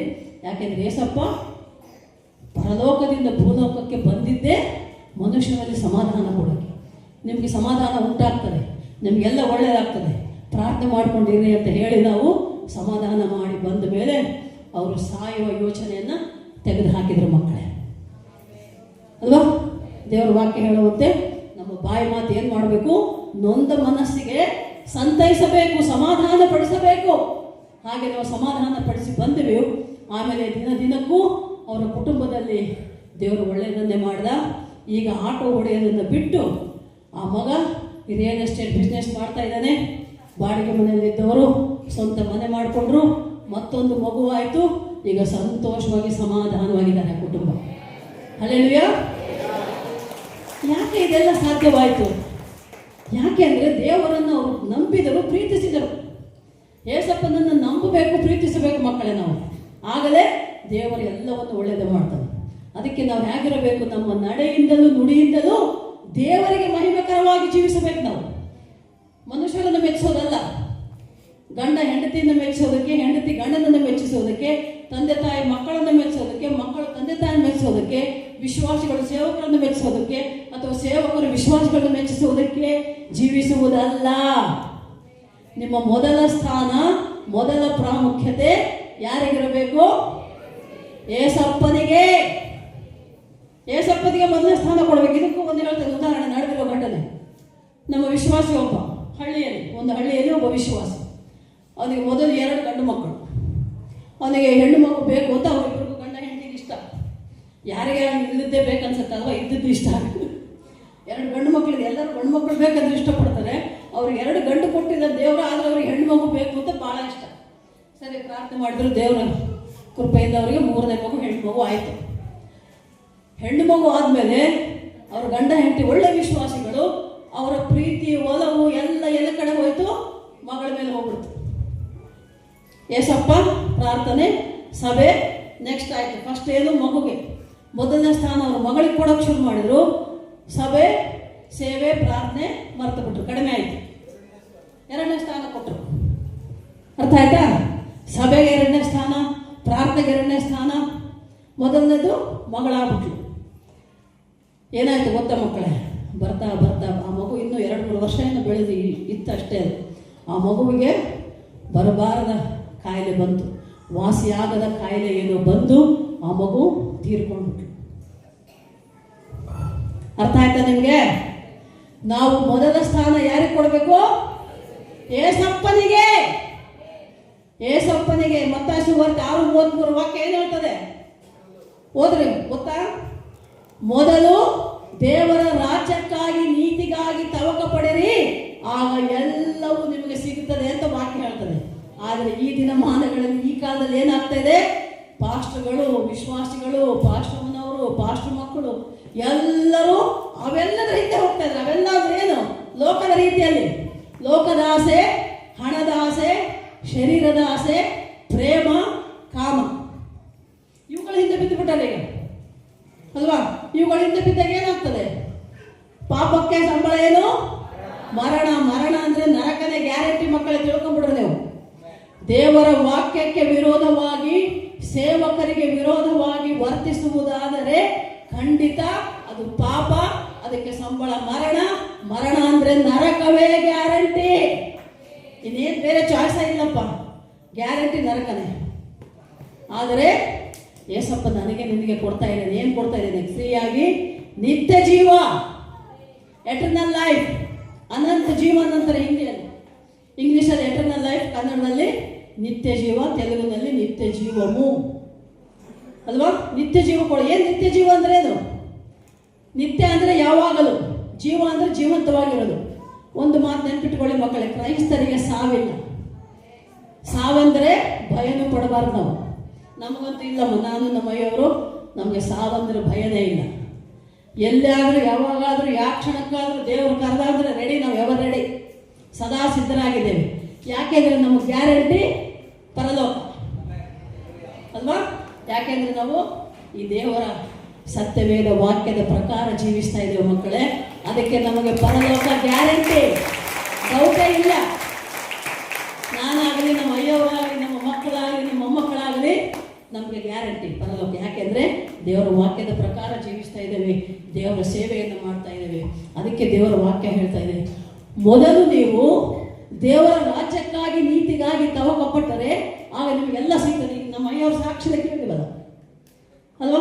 1001 ರೂಪಾಯಿ ಇಟ್ಟುಕೊಂಡು 18 ಲಕ್ಷದ ಚರ್ಚ್ ಕಟ್ಟಿದ್ದಾರೆ ಅಂದರೆ ಅಯ್ಯವರು ಎಷ್ಟ? 7 ಲಕ್ಷದ ಜಾಗಕ್ಕೆ 7 ಲಕ್ಷ ಜಾಗ, 18 ಲಕ್ಷದ ಮಂದಿರ. ಶುರುವಾಗಿದ್ದೆ ಯಾವಾಗ? 1001 ರೂಪಾಯಿಯಿಂದ ಅಲ್ವಾ? 1001 ರೂಪಾಯಿಯಿಂದ ಶುರುವಾದ ಸೇವೆ ದೇವರು ಎಷ್ಟು ಕೊಟ್ಟ?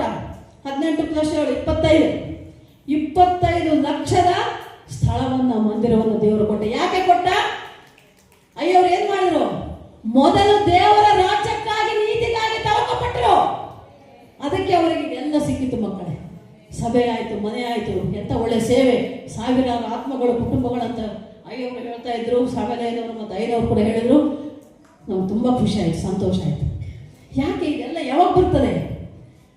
ಆತನ ರಾಜ್ಯಕ್ಕಾಗಿ ನೀತಿಗಾಗಿ ತವಕಪಟ್ಟರೆ ಮಾತ್ರ, ಮೊದಲ ಸ್ಥಾನ ಏಸಪ್ಪನಿಗೆ ಕೊಟ್ಟರೆ ಮಾತ್ರ ನಿಮಗೆ ಆಶೀರ್ವಾದ, ಅಭಿವೃದ್ಧಿ, ಸಮೃದ್ಧಿ ದೇವರು ಕೊಡುವವನಾಗಿದ್ದಾನೆ ಮಕ್ಕಳು.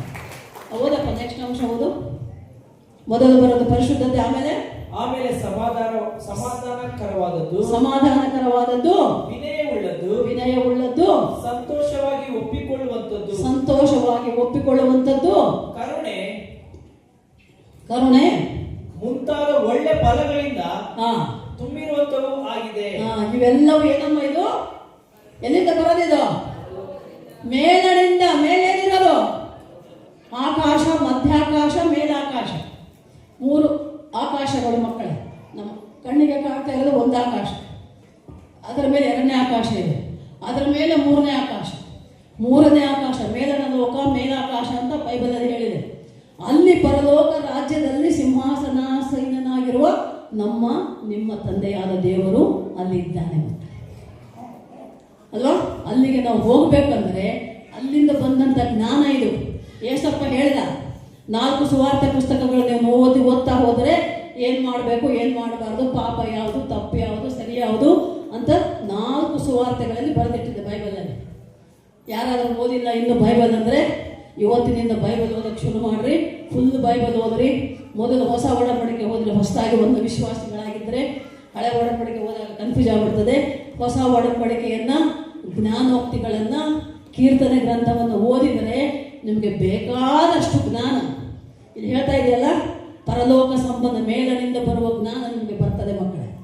ಅದು ಎಂಥದಂತೆ? ಪರಿಶುದ್ಧವಾದದ್ದು, ಸಮಾಧಾನಕರವಾದದ್ದು, ಮತ್ತೆ ವಿನಯವುಳ್ಳದ್ದು. ತಗ್ಗಿಸುವಿಕಿರ್ಬೇಕಪ್ಪ. ಈಗ ನಮ್ಮನ್ನು ನಾವು ತಗ್ಗಿಸಿಕೊಂಡವೆ, ಅದಕ್ಕೆ ದೇವರು ನಮ್ಮನ್ನು ಹೆಚ್ಚಿದ್ದಾನೆ. ಈಗ ಲಕ್ಷ್ಮಣಯ್ಯನವರು ತಮ್ಮನ್ನು ತಾವು ತಗ್ಗಿಸಿಕೊಂಡರೆ ದೇವರು ಅವರಿಗೆ ಒಳ್ಳೆಯ ಸ್ಥಾನಮಾನ ಕೊಟ್ಟಿದ್ದಾರೆ. ಸಾಮೇಲಯ್ಯನವರು ಅವರು ಅಷ್ಟೇ, ದೇಹದಲ್ಲಿ ಎಷ್ಟೇ ಬಲಹೀನತೆ ಇದ್ರೂ ಕೂಡ ದೇವರವನ್ನ ಸೇವೆಯಲ್ಲಿ ಉಪಯೋಗಿಸ್ತಾ ಇದ್ದಾರೆ. ದೇವರವರನ್ನ ಉನ್ನತ ಸ್ಥಾನದಲ್ಲೇ ಇಟ್ಟಿದ್ದಾರೆ ಅಲ್ವಾ? ಯಾರು ತಮ್ಮನ್ನು ತಾವು ದೇವರ ವಾಕ್ಯನೇ ಹೇಳ್ತದೆ. ಯಾಕೋ 4:10 ವಾಕ್ಯ ಎಲ್ಲರೂ ಗೊತ್ತಲ್ವಾ? ಯಾರು ತಮ್ಮನ್ನು ತಾವು ತಗ್ಗಿಸಿಕೊಳ್ತಾರೋ ಅವರನ್ನ ದೇವರು ಹೆಚ್ಚಿಸುತ್ತಾನೆ ಅಲ್ವಾ? ನಮ್ಮನ್ನು ನಾವು ತಗ್ಗಿಸಿಕೊಂಡಿದ್ದೇವೆ. ಅದೀಗ ನಾವು ಯಾಕೆ ಈಗ ನೀವು ಇಷ್ಟೆಲ್ಲ ಕೂತಿದ್ದೀರಾ, ನಮ್ಮ ಊರನ್ನೇ ಕರೆದು ಅಯ್ಯೋ ಯಾಕೆ ಸನ್ಮಾನ ಮಾಡಿದರು? ನಮ್ಮನ್ನು ನಾವು ತಗ್ಗಿಸಿಕೊಂಡಿದ್ದೇವೆ, ದೇವರ ಸೇವಕರಾಗಿದ್ದೇವೆ, ನಿಮಗಿಂತಲೂ ಒಂದು ಮೆಟ್ಲು ಮೇಲಿದ್ದೇವೆ. ಅದಕ್ಕೆ ದೇವರು ನಮಗೆ ಮಾನ ಸನ್ಮಾನ ಕೊಡ್ತಾನೆ. ಮಕ್ಕಳು ಎಲ್ಲೇ ಹೋದರೂ ಇಂಥ ಒಂದು ಗೌರವ ಮಾನ ಸನ್ಮಾನ ದೇವರು ಕೊಟ್ಟೇ ಕೊಡ್ತಾನೆ. ಯಾಕೆಂದರೆ ನಮ್ಮನ್ನು ನಾವು ತಗ್ಗಿಸಿಕೊಂಡು ಮೊದಲ ಸ್ಥಾನ ದೇವರಿಗೆ ಕೊಟ್ಟು ನಮ್ಮ ಜೀವನದಲ್ಲಿ ದೇವರು ಸೇವೆ ಮಾಡ್ತಾ ಇದ್ದೇವೆ. ಮತ್ತಾಯ ಸುವಾರ್ತೆ 6:33 ವಾಕ್ಯದ ಪ್ರಕಾರ ಜೀವಿಸ್ತಾ ಇದ್ದೇವೆ. ಮೊದಲು ದೇವರ ರಾಜ್ಯಕ್ಕಾಗಿ ನೀತಿಗಾಗಿ ತವಕ ಪಡ್ತಾ ಇದ್ದೇವೆ.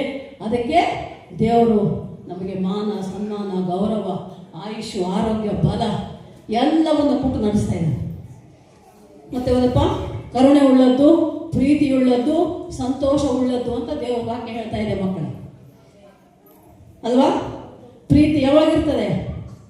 ಯೇಸಪ್ಪನ ನೀವು ಪ್ರೀತಿಸಿದರೆ ಎಲ್ಲರನ್ನು ಪ್ರೀತಿಸ್ಬೇಕು. ನಾವು ಕ್ರಿಸ್ತನ ಪ್ರೀತಿಯನ್ನು ಹೊಂದಿದವರಾಗಿದ್ದರೆ ಮಾತ್ರ ನೀವು ಕ್ರೈಸ್ತರು ಮಕ್ಕಳೇ, ಇಲ್ಲಾಂದ್ರೆ ನೀವು ಕ್ರೈಸ್ತರಲ್ಲ. ಕ್ರೈಸ್ತರ ಅಲ್ಲವೇ ಅಲ್ಲ, ದೇವ ಸೈತಾನ ಮಕ್ಕಳು. ಅರ್ಥ ಆಯ್ತಾ?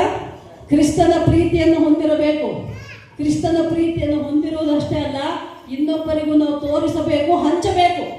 ಈಗ ನಮಗೆ ಸಾವಿರಾರು ಆತ್ಮಗಳು ಸಂಪಾದನೆ ಮಾಡಿದ್ದೇವೆ ಅಂದರೆ ನಮ್ಮಲ್ಲಿ ಕ್ರಿಸ್ತನ ಪ್ರೀತಿ ಇದೆ. ನಮ್ಮನ್ನು ನಾವು ತಗ್ಗಿಸಿಕೊಂಡಿದ್ದೇವೆ. ಹಳ್ಳಿ ಸೇವೆ ಹರಕು ಮುರುಕು ಗುಡಿಸಲುಗಳಲ್ಲಿ ಹೋಗಿದ್ದೇವೆ. ಅವ್ರು ಏನು ಕೊಡ್ತಾರೆ ಅದನ್ನು ತಿಂತೇವೆ, ಅವ್ರು ಕೊಟ್ಟದ್ದನ್ನು ಕುಡಿತೇವೆ. ಕೊಟ್ಟದ್ದಂದ್ರೆ ಮತ್ತೆ ಬೇರೆ ಏನಲ್ಲಪ್ಪ, ನೀರು, ಮಜ್ಜಿಗೆ, ಹಾಲು, ಕಾಫಿ, ಟೀ ಏನು ಕೊಡ್ತಾರೆ ಅದನ್ನು ಕುಡಿದು ಪ್ರಾರ್ಥನೆ ಮಾಡ್ಕೊಂಡು ಕುಡಿದು ತಿಂದು ಬರ್ತೇವೆ. ದೇವರು ನಮ್ಮನ್ನು ಈ ರೀತಿಯಲ್ಲಿ ಇಟ್ಟಿದ್ದಾನೆ. ಒರಿಸ್ಸಾದಲ್ಲಿ ಆದಿವಾಸಿಗಳ ಮಧ್ಯೆ ಸೇವೆ, ನಾವು ಅಲ್ಲಿ ಅರೆನಗ್ನ ಸ್ಥಿತಿಯಲ್ಲಿರುವಂಥ ಜನರ ಮಧ್ಯೆ ದೇವರು ಕರ್ಕೊಂಡು ಹೋಗಿದೆ. ಅಂದರೆ ಹೆಣ್ಣು ಗಂಡು ಭೇದ ಭಾವ ಇಲ್ಲ, ಬರೀ ಕೆಳಗೆ ಮಾತ್ರ ಬಟ್ಟೆ ಸುತ್ತಕೊಂಡು ಜೀವಿಸುವವರಲ್ಲಿ ಏನು ಭೇದ ಭಾವನೆ ಇಲ್ಲ, ಹೆಣ್ಣು ಗಂಡು ಅನ್ನೋದು ಏನಿಲ್ಲ ಅಲ್ಲಿ. ಅಂಥವ್ರ ಮತ್ತೆ ಕಾಡಿನ ಜನಾಂಗ, ಆದಿವಾಸಿ ಜನಾಂಗ ಮತ್ತೆ ದೇವರು ನಮ್ಮನ್ನು ಕರ್ಕೊಂಡು ಹೋಗ್ಬಿಟ್ಟಾರೆ. ಅಲ್ಲಿ ಮೊಟ್ಟ ಮೊದಲಿಗೆ ನಾವು ಸೇವೆಗೆ ಹೋದಾಗ ಸಣ್ಣ ಸಣ್ಣ ಗುಡಿಸಲುಗಳು, ಬಾಗಿಲು ಸಣ್ಣದೆ ಬಗ್ಗಿ ಹೋಗ್ಬೇಕು, ಹಿಂಗೇನಾದ್ರು ಓದಿರ್ತದೆ ಹೊಡ್ಕೊಳ್ಳೋದೆ. ಚಿಕ್ಕ ಚಿಕ್ಕ ಪುಟ್ಟ ಅರ್ಕಮುರ್ಕ ಗುಡಿಸಲುಗಳು. ಅಲ್ಲಿ ಹೋದರೆ ಬಾತ್ರೂಮ್ ಇಲ್ಲ, ಟಾಯ್ಲೆಟ್ ಇಲ್ಲ, ಎಲ್ಲ ಹೊರಗೆ ಹೋಗೋದು. ರೋಡಿಗೆ ಕಾಮನ್ ಬೋರ್ ಬಂದಿರ್ತಲ್ಲ, ಆ ಬೋರ್ವೆಲ್ ಹತ್ರ ಹೆಣ್ಣು ಮಕ್ಕಳು ಗಂಡು ಮಕ್ಕಳು ಏನಿಲ್ಲ, ಹೋಗಿ ಅಲ್ಲಿ ಕೂತ್ಕೊಂಡು ಪೈಪ್ ಕೊಡ್ಕೊಂತಾರೆ, ಸ್ನಾನ ಮಾಡ್ತಾರೆ, ಬರ್ತಾರೆ. ನಾವು ಸೇವೆಗೆ ಹೋಗಿದ್ದೇವೆ. ಮೊದಲನೇ ಸಲ ಹೋದಾಗ ರಾತ್ರಿ ಹಳ್ಳಿಯಿಂದ ಹೊರಗೆ ನಾವು ಪಟ್ಟಣಕ್ಕೆ ಬರೋಕೆ ರಾಯಗಢ ಜಿಲ್ಲೆಯಿಂದ ಹೋಗಿದ್ದು. ರಾಯಗಢ ಜಿಲ್ಲೆ ಪನ್ಸೋಯಿ ಅಂತ ಒಂದು ಗ್ರಾಮ, ಅಲ್ಲಿ ಹೋಗಿದ್ದೇವೆ. ಮತ್ತೆ ಉಲ್ಟಾ ನಾವು ರಾಯಗಢಕ್ಕೆ ಸಿಟಿಗೆ ಬರಬೇಕು ಅಂದರೆ ಏನಿಲ್ಲ, ಸುವಾರ್ಥ ಸೇವೆ ಮನೆ ಮನೆ ತಿರುಗಿ ಮಾತಾಡಿ ಪ್ರಾರ್ಥನೆ ಮಾಡಿ ಸೇವೆ ಮಾಡಿಸೋಕೆ ಕತ್ಲಾಗುತ್ತೆ. ಬರೋದಕ್ಕೆ ಏನಿಲ್ಲ, ಅಲ್ಲೇ ಉಳ್ಕೋಬೇಕು. ಏನು ಮಾಡೋದು, ಅನಿವಾರ್ಯ ಇರಲೇಬೇಕಲ್ವ, ಇದ್ದೀವಲ್ಲಿ. ಆ ಮಂಚ ಕೂಡ ಚಿಕ್ಕ ಚಿಕ್ಕ ಪುಟ್ಟ ಪುಟ್ಟ ಮಂಚಗಳು. ನಾವು ಮಲಗಿದ್ರೆ ನಮ್ಮದು ಏನು ಕಾಲೆಲ್ಲ ಹೊರಗೆ ಮಲಗಿದ್ದೀವಿ. ಹಾಗೆ ಬೆಳಗಾಯಿತು, ಇನ್ನು ಬೆಳಗಾಗಿಲ್ಲ, 3-4 ಗಂಟೆ ಆಗಿದೆ, ಬಂದು ಎಬ್ಬಿಸ್ತಿದ್ದಾರೆ. ಅಮ್ಮ ಎದ್ದೇಳು, ಅಯ್ಯ ಎದ್ದೇಳು, ಯಾಕೆ ಇಷ್ಟು ಹೊರಗಡೆ ಹೋಗ್ಬೇಕಲ್ಲ, ತಂಬಿ ಹಿಡ್ಕೊಂಡು ಹೊರಗೆ ಹೋಗ್ಬೇಕು ಟಾಯ್ಲೆಟ್ಗೆ ಹೋಗೋಕ್ಕೆ. ಯಾಕೆ ಕತ್ತಲಿದ್ದಾಗ ಹೋಗ್ಬೇಕಲ್ಲ, ಬೆಳಗಾದ ಜನ ಓಡಾಡ್ತಾರೆ. ಅಯ್ಯೋ 3-4 ಗಂಟೆಗೆ ಬಂದು ಎಬ್ಬಿಸ್ಬಿಟ್ರು. ಇನ್ನು ಬಾಯಿ ಮುಚ್ಕೊಂಡು ಎದ್ವಿ, ಹೋದ್ವಿ, ಬಂದ್ವಿ. ಬೆಳಗಾಯ್ತು, ಸ್ನಾನ ಮಾಡ್ಬೇಕಲ್ಲ. ಸ್ನಾನ ಮಾಡೋಕೆ ಮಾಡ್ರಿ ಅಂತಾರೆ. ಎಲ್ಲಿ ಮಾಡ್ಬೇಕು? ಬಾತ್ರೂಮ್ ಇಲ್ಲ, ಏನಿಲ್ಲ. ಅಯ್ಯಪ್ಪ ಎಲ್ಲಿ ಮಾಡ್ಬೇಕು ಸ್ನಾನ? ಇಲ್ಲೇ ನಾವು ಬೋರ್ ಹತ್ರ ಅಂತೂ ನಾವು ಹೋಗೋಕ್ಕಾಗಲ್ಲ. ಅವ್ರ ಮನೆ ಹಿಂದೆ ಹಿತ್ತಲು ಜಾಗ ಇದ್ರೆ ಅಲ್ಲಿ ಬಕೆಟ್ ನೀರು ತಂದಿಟ್ಟು ಅಮ್ಮ ಸ್ನಾನ ಮಾಡಂತಾರೆ. ಅಮ್ಮ ತಾಯಿ ಎಲ್ಲಿ ಮಾಡ್ಬೇಕು ಸ್ನಾನ? ಬಾತ್ರೂಮ್ ಇಲ್ಲ, ಏನಿಲ್ಲ, ಅಂತಿದ್ದು ಮರ ಏನಿಲ್ಲ, ಎಲ್ಲ ಓಪನ್ ಸ್ಪೇಸ್. ಆವಾಗ 4 ಮಂದಿ ಹೆಣ್ಮಕ್ಳನ್ನ ಕರೆದು ಸ್ವಲ್ಪ ಬೆಡ್ಶೀಟ್ ಅಡ್ಡ ಇಟ್ಕೊಂಡು ನಿಂತ್ಕೊಂಡ್ರಮ್ಮ, ನಾನು ಮಾಡ್ಕೊತೀನಿ ಸ್ನಾನ ಅಂತೇಳಿ ಮಾಡಿ ಬಂದ್ವಿ ಮಗಳೇ. ಹಂಗೆಲ್ಲ ಸೇವೆ ಮಾಡಿದ್ದೀವಮ್ಮ. ಎಲ್ಲ ಜನರು, ಯಾವ ಜಾತಿ ಮತ ಧರ್ಮ, ಬಡವರು ಶ್ರೀಮಂತರು, ಯಾವ ಭೇದ ಭಾವ ಮಾಡದೆ ಪ್ರತಿಯೊಬ್ಬರಿಗೂ ನಾವು ಕ್ರಿಸ್ತನ ಪ್ರೀತಿಯನ್ನು ತೋರಿಸುತ್ತಾ ಸೇವೆ ಮಾಡಿದಾಗ ಆತ್ಮಗಳು ರಕ್ಷಣೆ ಹೊಂದುತ್ತವೆ ಮಕ್ಕಳೇ. ಹಲ್ಲೆಲೂಯಾ. ಅಯ್ಯವರು ಕೂಡ ಆದಿವಾಸಿಗಳ ಮಧ್ಯೆ ಸೇವೆ ಅಂದರು. ನಿಜವಾದ ಅಷ್ಟು ಸುಲಭ ಅಲ್ಲ ಅವ್ರಿಗೆ ಹೇಳೋದು. ಅವ್ರಿಗೆ ವಾಕ್ಯ ಹೇಳಿ ರಕ್ಷಣೆ ತರುವುದು ಅಷ್ಟು ಸುಲಭದ ಮಾತಲ್ಲ ಅಲ್ವಮ್ಮ. ಅವ್ರದ್ದೇ ಭಾಷೆ, ಅವ್ರದ್ದೇ ರೀತಿ ನೀತಿ, ಅವರ ಲೈಫ್ ಸ್ಟೈಲೇ ಬೇರೆ ಆಗಿರ್ತದೆ, ಅವರ ಜೀವನದ ರೀತಿ ನೀತಿನೇ ಬೇರೆ. ಫಸ್ಟ್ ಟೈಮ್ ನಾವು ಹೋಗಿದ್ದೇವೆ ಒಂದು ಸಣ್ಣ ಗುಡಿಸಲು ಒಳಗೆ. ದೀಪ, ಕರೆಂಟ್ ಇಲ್ಲ, ಲೈಟ್ ಇಲ್ಲ, ಏನಿಲ್ಲ ಮಕ್ಕಳೇ. ಚಿಮಣಿ ಎಣ್ಣೆ ದೀಪ, ಬುಟ್ಟಿ ದೀಪ ಅಂತಾರಲ್ಲ, ಕೆರೋಸಿನ್ ಆಯಿಲ್ ದೀಪ ಹಚ್ಚಿರ್ತಾರೆ. ಆ ದೀಪದ ಬೆಳಕಲ್ಲಿ ನಾವು ಬೈಬಲ್ ಹೋಗಿ ವಾಕ್ಯ ಹೇಳ್ಬೇಕು, ಸುವಾರ್ತೆ ಸಾರಬೇಕು. ಸಣ್ಣ ಗುಡಿಸಲಲ್ಲಿ ಒಳಗೆ ಹೋಗಿ ಕೂತಿದ್ದೀವಿ, ಅವ್ರು ಬಂದಿದ್ದಾರೆ. ಎಷ್ಟು ದಿನ ಆಗಿತ್ತೋ ಸ್ನಾನ ಮಾಡಿ ಗೊತ್ತಿಲ್ಲ. ಅವರು ಹೆಣ್ಮಕ್ಳು ಗಂಡು ಮಕ್ಕಳು ತಲೆಯೆಲ್ಲ ಒಂಥರ ಜಿಡ್ಡು ಅಂಟು, ಒಂಥರ ಕೆಟ್ಟ ವಾಸನೆ ಬರ್ತಾ ಇದೆ. ಜಿಡ್ಡು ಸ್ನಾನ ಮಾಡದೇ ಇದ್ರೆ ಹೆಂಗಿರುತ್ತೆ ಮತ್ತು ವಾಸನೆ, ಎಷ್ಟು ದಿನ ಆಗಿತ್ತು ಅವ್ರು ಸ್ನಾನ ಮಾಡಿ ಗೊತ್ತಿಲ್ಲ. ಅಂಥ ಜಿಡ್ಡು ವಾಸನೆ ಒಳಗೆ ಕೂತಿದ್ದೇವೆ ಗುಡಿಸಲಲ್ಲಿ. ಗಾಳಿ ಇಲ್ಲ, ಬೆಳಕಿಲ್ಲ. ನನಗಂತೂ ಆ ವಾಸನೆ ಒಂಥರ ವಾಂತಿ ಬರೋವಾಗ ಆಗ್ತಾ ಇತ್ತು. ಒಳಗೆ ಪ್ರಾರ್ಥನೆ, ಅಪ್ಪ ಏಸಪ್ಪ ನಿನ್ನ ಸುವಾರ್ತೆ ಸಾರಕ್ಕೆ ಬಂದಿದ್ದೇವಪ್ಪ.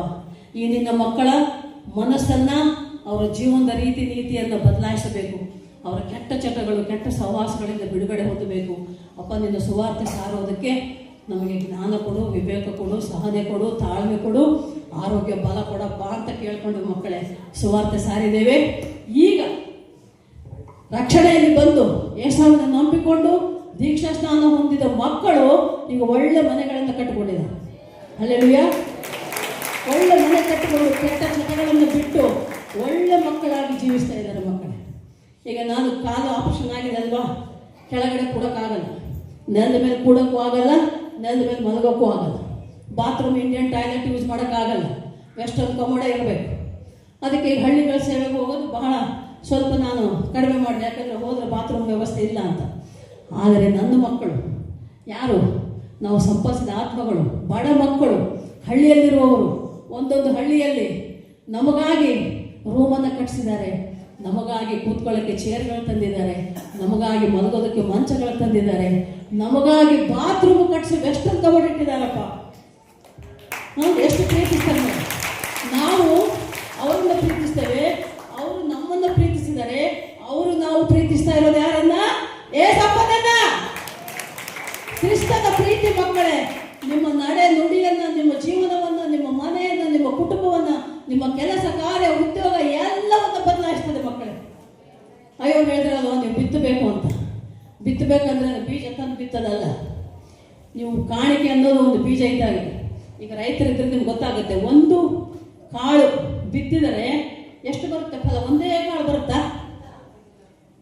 ಏನಮ್ಮ ಏನಪ್ಪ, ರೈತರು ಕಾಳು ಬಿತ್ತುತ್ತೀರ ಹೊಲದಲ್ಲಿ, ಬಿತ್ತಿದಾಗ ಅದು ಮೊಳಕೆ ಹೊಡೆದು ಗಿಡವಾಗಿ ಫಲ ಕೊಟ್ಟಾಗ ಒಂದು ಬೀಜ 100 ಬೀಜಗಳನ್ನು ಹೊಂದಿರುವ ಫಲವತ್ತಾದ ತೆನೆಯನ್ನು ಕೊಡ್ತದಲ್ವಾ? ಒಂದು ತೆನೆಯಲ್ಲಿ ಎಣಿಸಲಾರದಷ್ಟು ಕಾಳು ಇರ್ತವೆ. ಅರ್ಥ ಆಯ್ತಾ ಮಕ್ಕಳೇ? ಹಾಗೆ ನೀವು ದೇವರಿಗಾಗಿ ಬಿತ್ತುವ ಕಾಣಿಕೆ ಎಂಬ ಬೀಜ ಅದಕ್ಕೆ 100ಕ್ಕೆ 100ರಷ್ಟು ಫಲವನ್ನು ನಿಮಗೆ ಕೊಡ್ತದೆ ಮಕ್ಕಳೇ. ಯಾವಾಗಲೂ ಸೇವಕರ ಮನಸ್ಸನ್ನು ನೋಯಿಸಬಾರದು.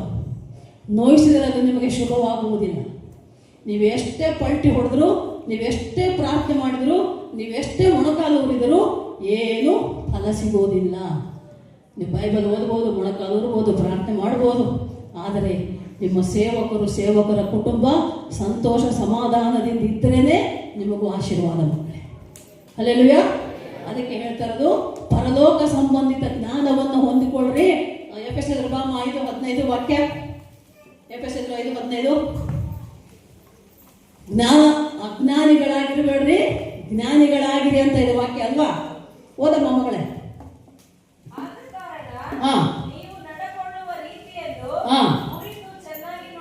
ಚೆನ್ನಾಗಿ ನೋಡಿಕೊಳ್ಳ್ರಿ ಮಕ್ಕಳೇ. ಎಷ್ಟು ಜನ ಇದ್ದಾರೆ? 100 ಜನ ಇದ್ದೀರ ನೀವು. ಎಣಿಸಕ್ಕಂತೂ ಸಮಯ ಇಲ್ಲ. ಇಲ್ಲಿ ಬಂದಂಥವರು ಪ್ರತಿಯೊಬ್ಬರು ಏನ್ ಮಾಡ್ಬೇಕಮ್ಮ?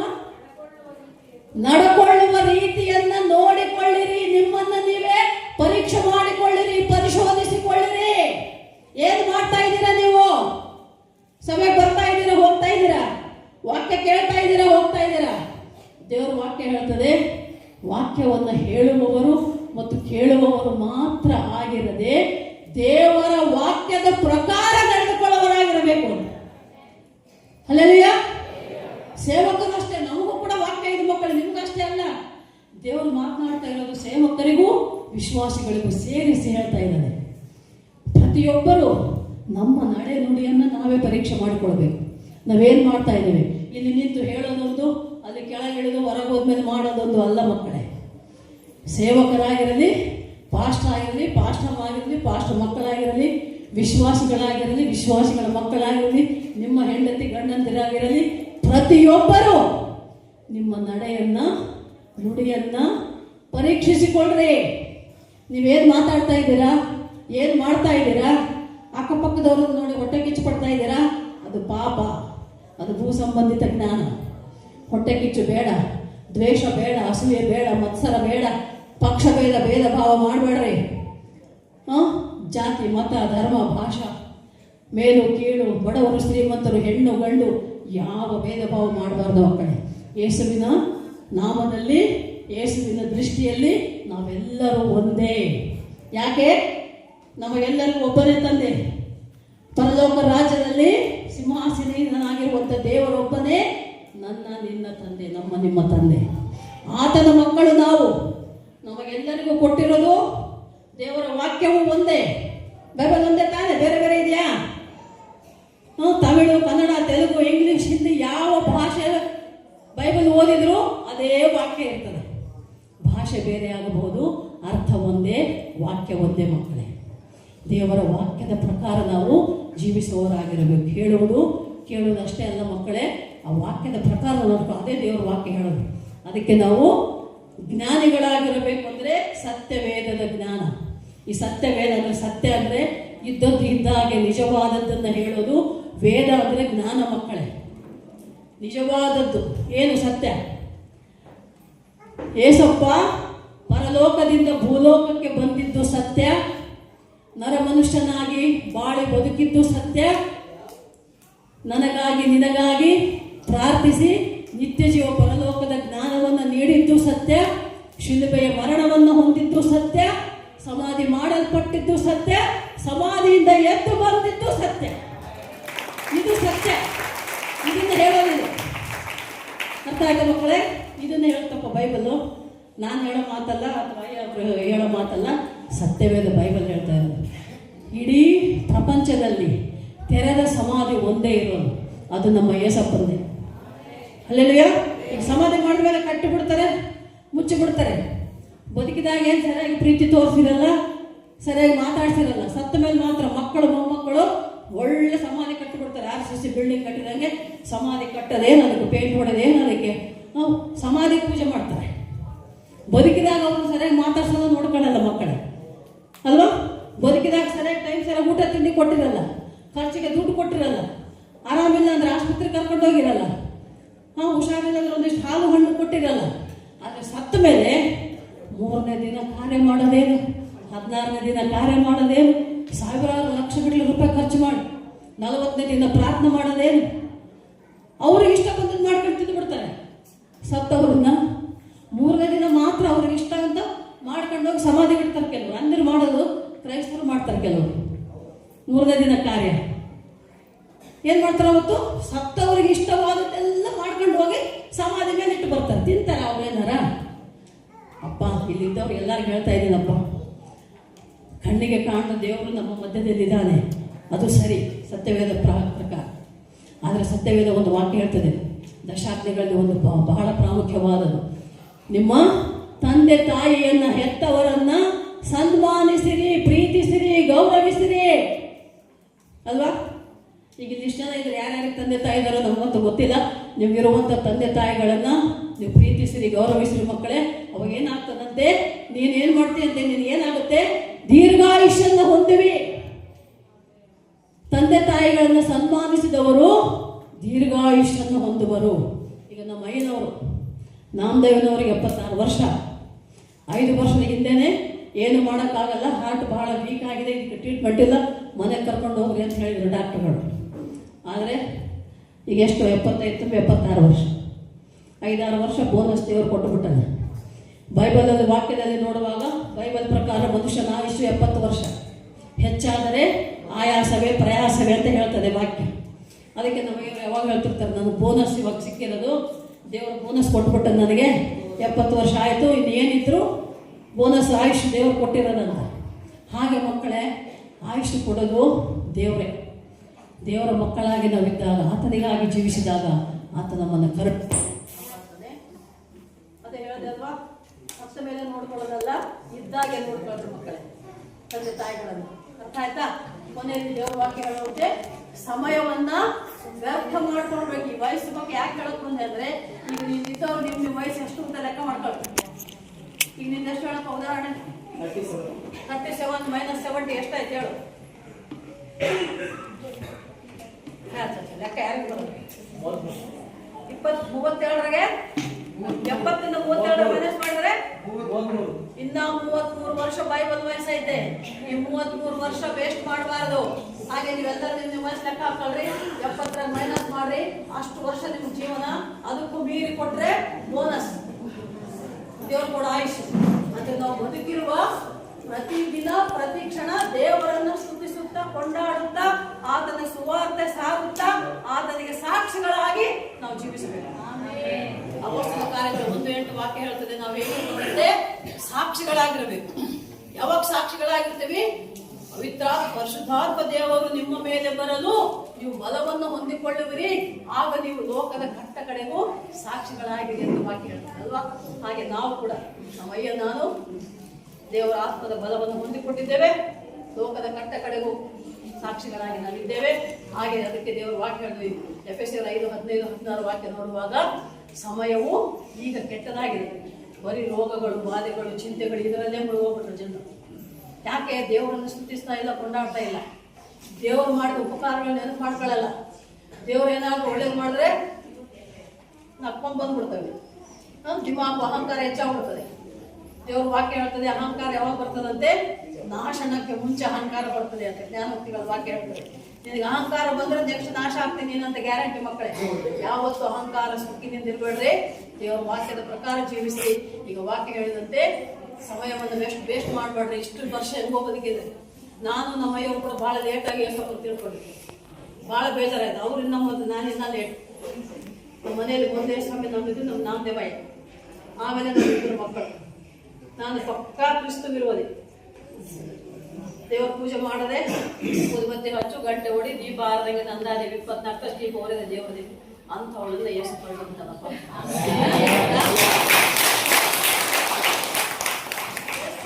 ನಾಮದೇವಾಯ ನಂಬಿದಾಗ ದಿನ ನಮ್ಮನೆ ಕಿರಿಕಿರಿ ಗಲಾಟೆ ನನಗೆ. ಅವ್ರೇನಂತಿರ್ಲಿಲ್ಲ ನನಗೆ ಸಿಟ್ಟು. ಅವ್ರು ಎಷ್ಟು ನಂಬಿರೋ ಪ್ರಾರ್ಥನೆ ಮಾಡ್ತಾರೆ, ಪಾಸ್ಗಳ ಮನೆ ಬರ್ತಾರೆ, ದಾರಿ ಸಿಟ್ಟು. ಅದಕ್ಕೆ ಒಂದು ನಿಂಗೆ ಕಿರಿಕಿರಿ ಮಾತಾಡುವಾಗ ಒಂದು ಮಾತಾಡ್ತ ನಮ್ಮ ನಾಮದೇವಾಯ, ಬಿಟ್ರೆ ನಿಂದ ಬಿಡ್ತೀನಿ, ಏಸಪ್ಪ ಬಿಡಲ್ಲ. ಗೊತ್ತಾಯ್ತಮ್ಮ? ಕೇಳಿಸ್ತಾನಪ್ಪ? ಬಿಟ್ರೆ ನನ್ನ ಬಿಡ್ತಾರಂತೆ, ಏಸಪ್ಪ ಬಿಡಲ್ಲ ಅಂತ ನಮ್ಮ ಹಂಗೆ ಹೇಳ್ಬಿಟ್ರು. ಅವಾಗ ನಾನು ಆಮೇಲೆ ಸತ್ಯ ತಿಳ್ಕೊಂಡು ಆಮೇಲೆ ದೇವ್ರು ನನ್ನ ಹಿಡ್ಕೊಂಡ್ಬಿಟ್ಟ. ಮಕ್ಕಳಿಗೆ ದೇಶ ವಿದೇಶಗಳಲ್ಲಿ ದೇವ್ರು ನಮ್ಮನ್ನು ಸೇವೆಯಲ್ಲಿ ಉಪಯೋಗಿಸ್ತಾ ಇದೆ ನಮ್ಮ. ಅದೆಲ್ಲ ನಿಮ್ಮೆಲ್ಲರ ಪ್ರಾರ್ಥನೆ, ದೇವರ ಕೃಪೆ. ನಾವು ಇಷ್ಟು ಮಟ್ಟಿಗಿದ್ದೇವೆ, ಇವತ್ತು ಇದು ಬಂದಿದ್ದೇವೆ ಅಂದ್ರೆ ಆತನ ಕೃಪೆ. ನಾವು ಬದುಕಿದ್ದೇವೆ ಅಂದ್ರೆ ಆತನ ದಯೆ ಕರುಣೆ. ಯಾಕಂದ್ರೆ ದೇವರ ವಾಕ್ಯ ಹೇಳ್ತದೆ, ಆತನ ಕರುಣೆ ಕೃಪೆ ಇಲ್ಲದೆ ನಾವಿರೋದಕ್ಕೆ ಸಾಧ್ಯವೇ ಇಲ್ಲ. ನಾನು ಉಳಿದಿರುವುದು ಆತನ ಕರುಣೆಯಿಂದ, ಆತನ ಕೃಪಾ ವರಗಳು ನಿಂತು ಹೋಗುವುದಿಲ್ಲ. ಒಳ್ಳೆ ಹಾಡಿದೆ ಅಲ್ವಾ? ಹಾಗೆ ದೇವರು ಕೃಪೆಯಲ್ಲಿ ನಾವಿದ್ದೇವೆ. ದೇವರು ನಮ್ಮನ್ನು ನಿಮ್ಮಲ್ಲಿ ವಾಕ್ಯವನ್ನು ಆಶೀರ್ವದಿಸಲಿ. ಅವಕಾಶ ಕೊಟ್ಟ ತಾಯಿಯವರಿಗೆ, ಕುಟುಂಬಕ್ಕೆ, ಸಭೆಗೆ ನಮ್ಮ ವಂದನೆಗಳು.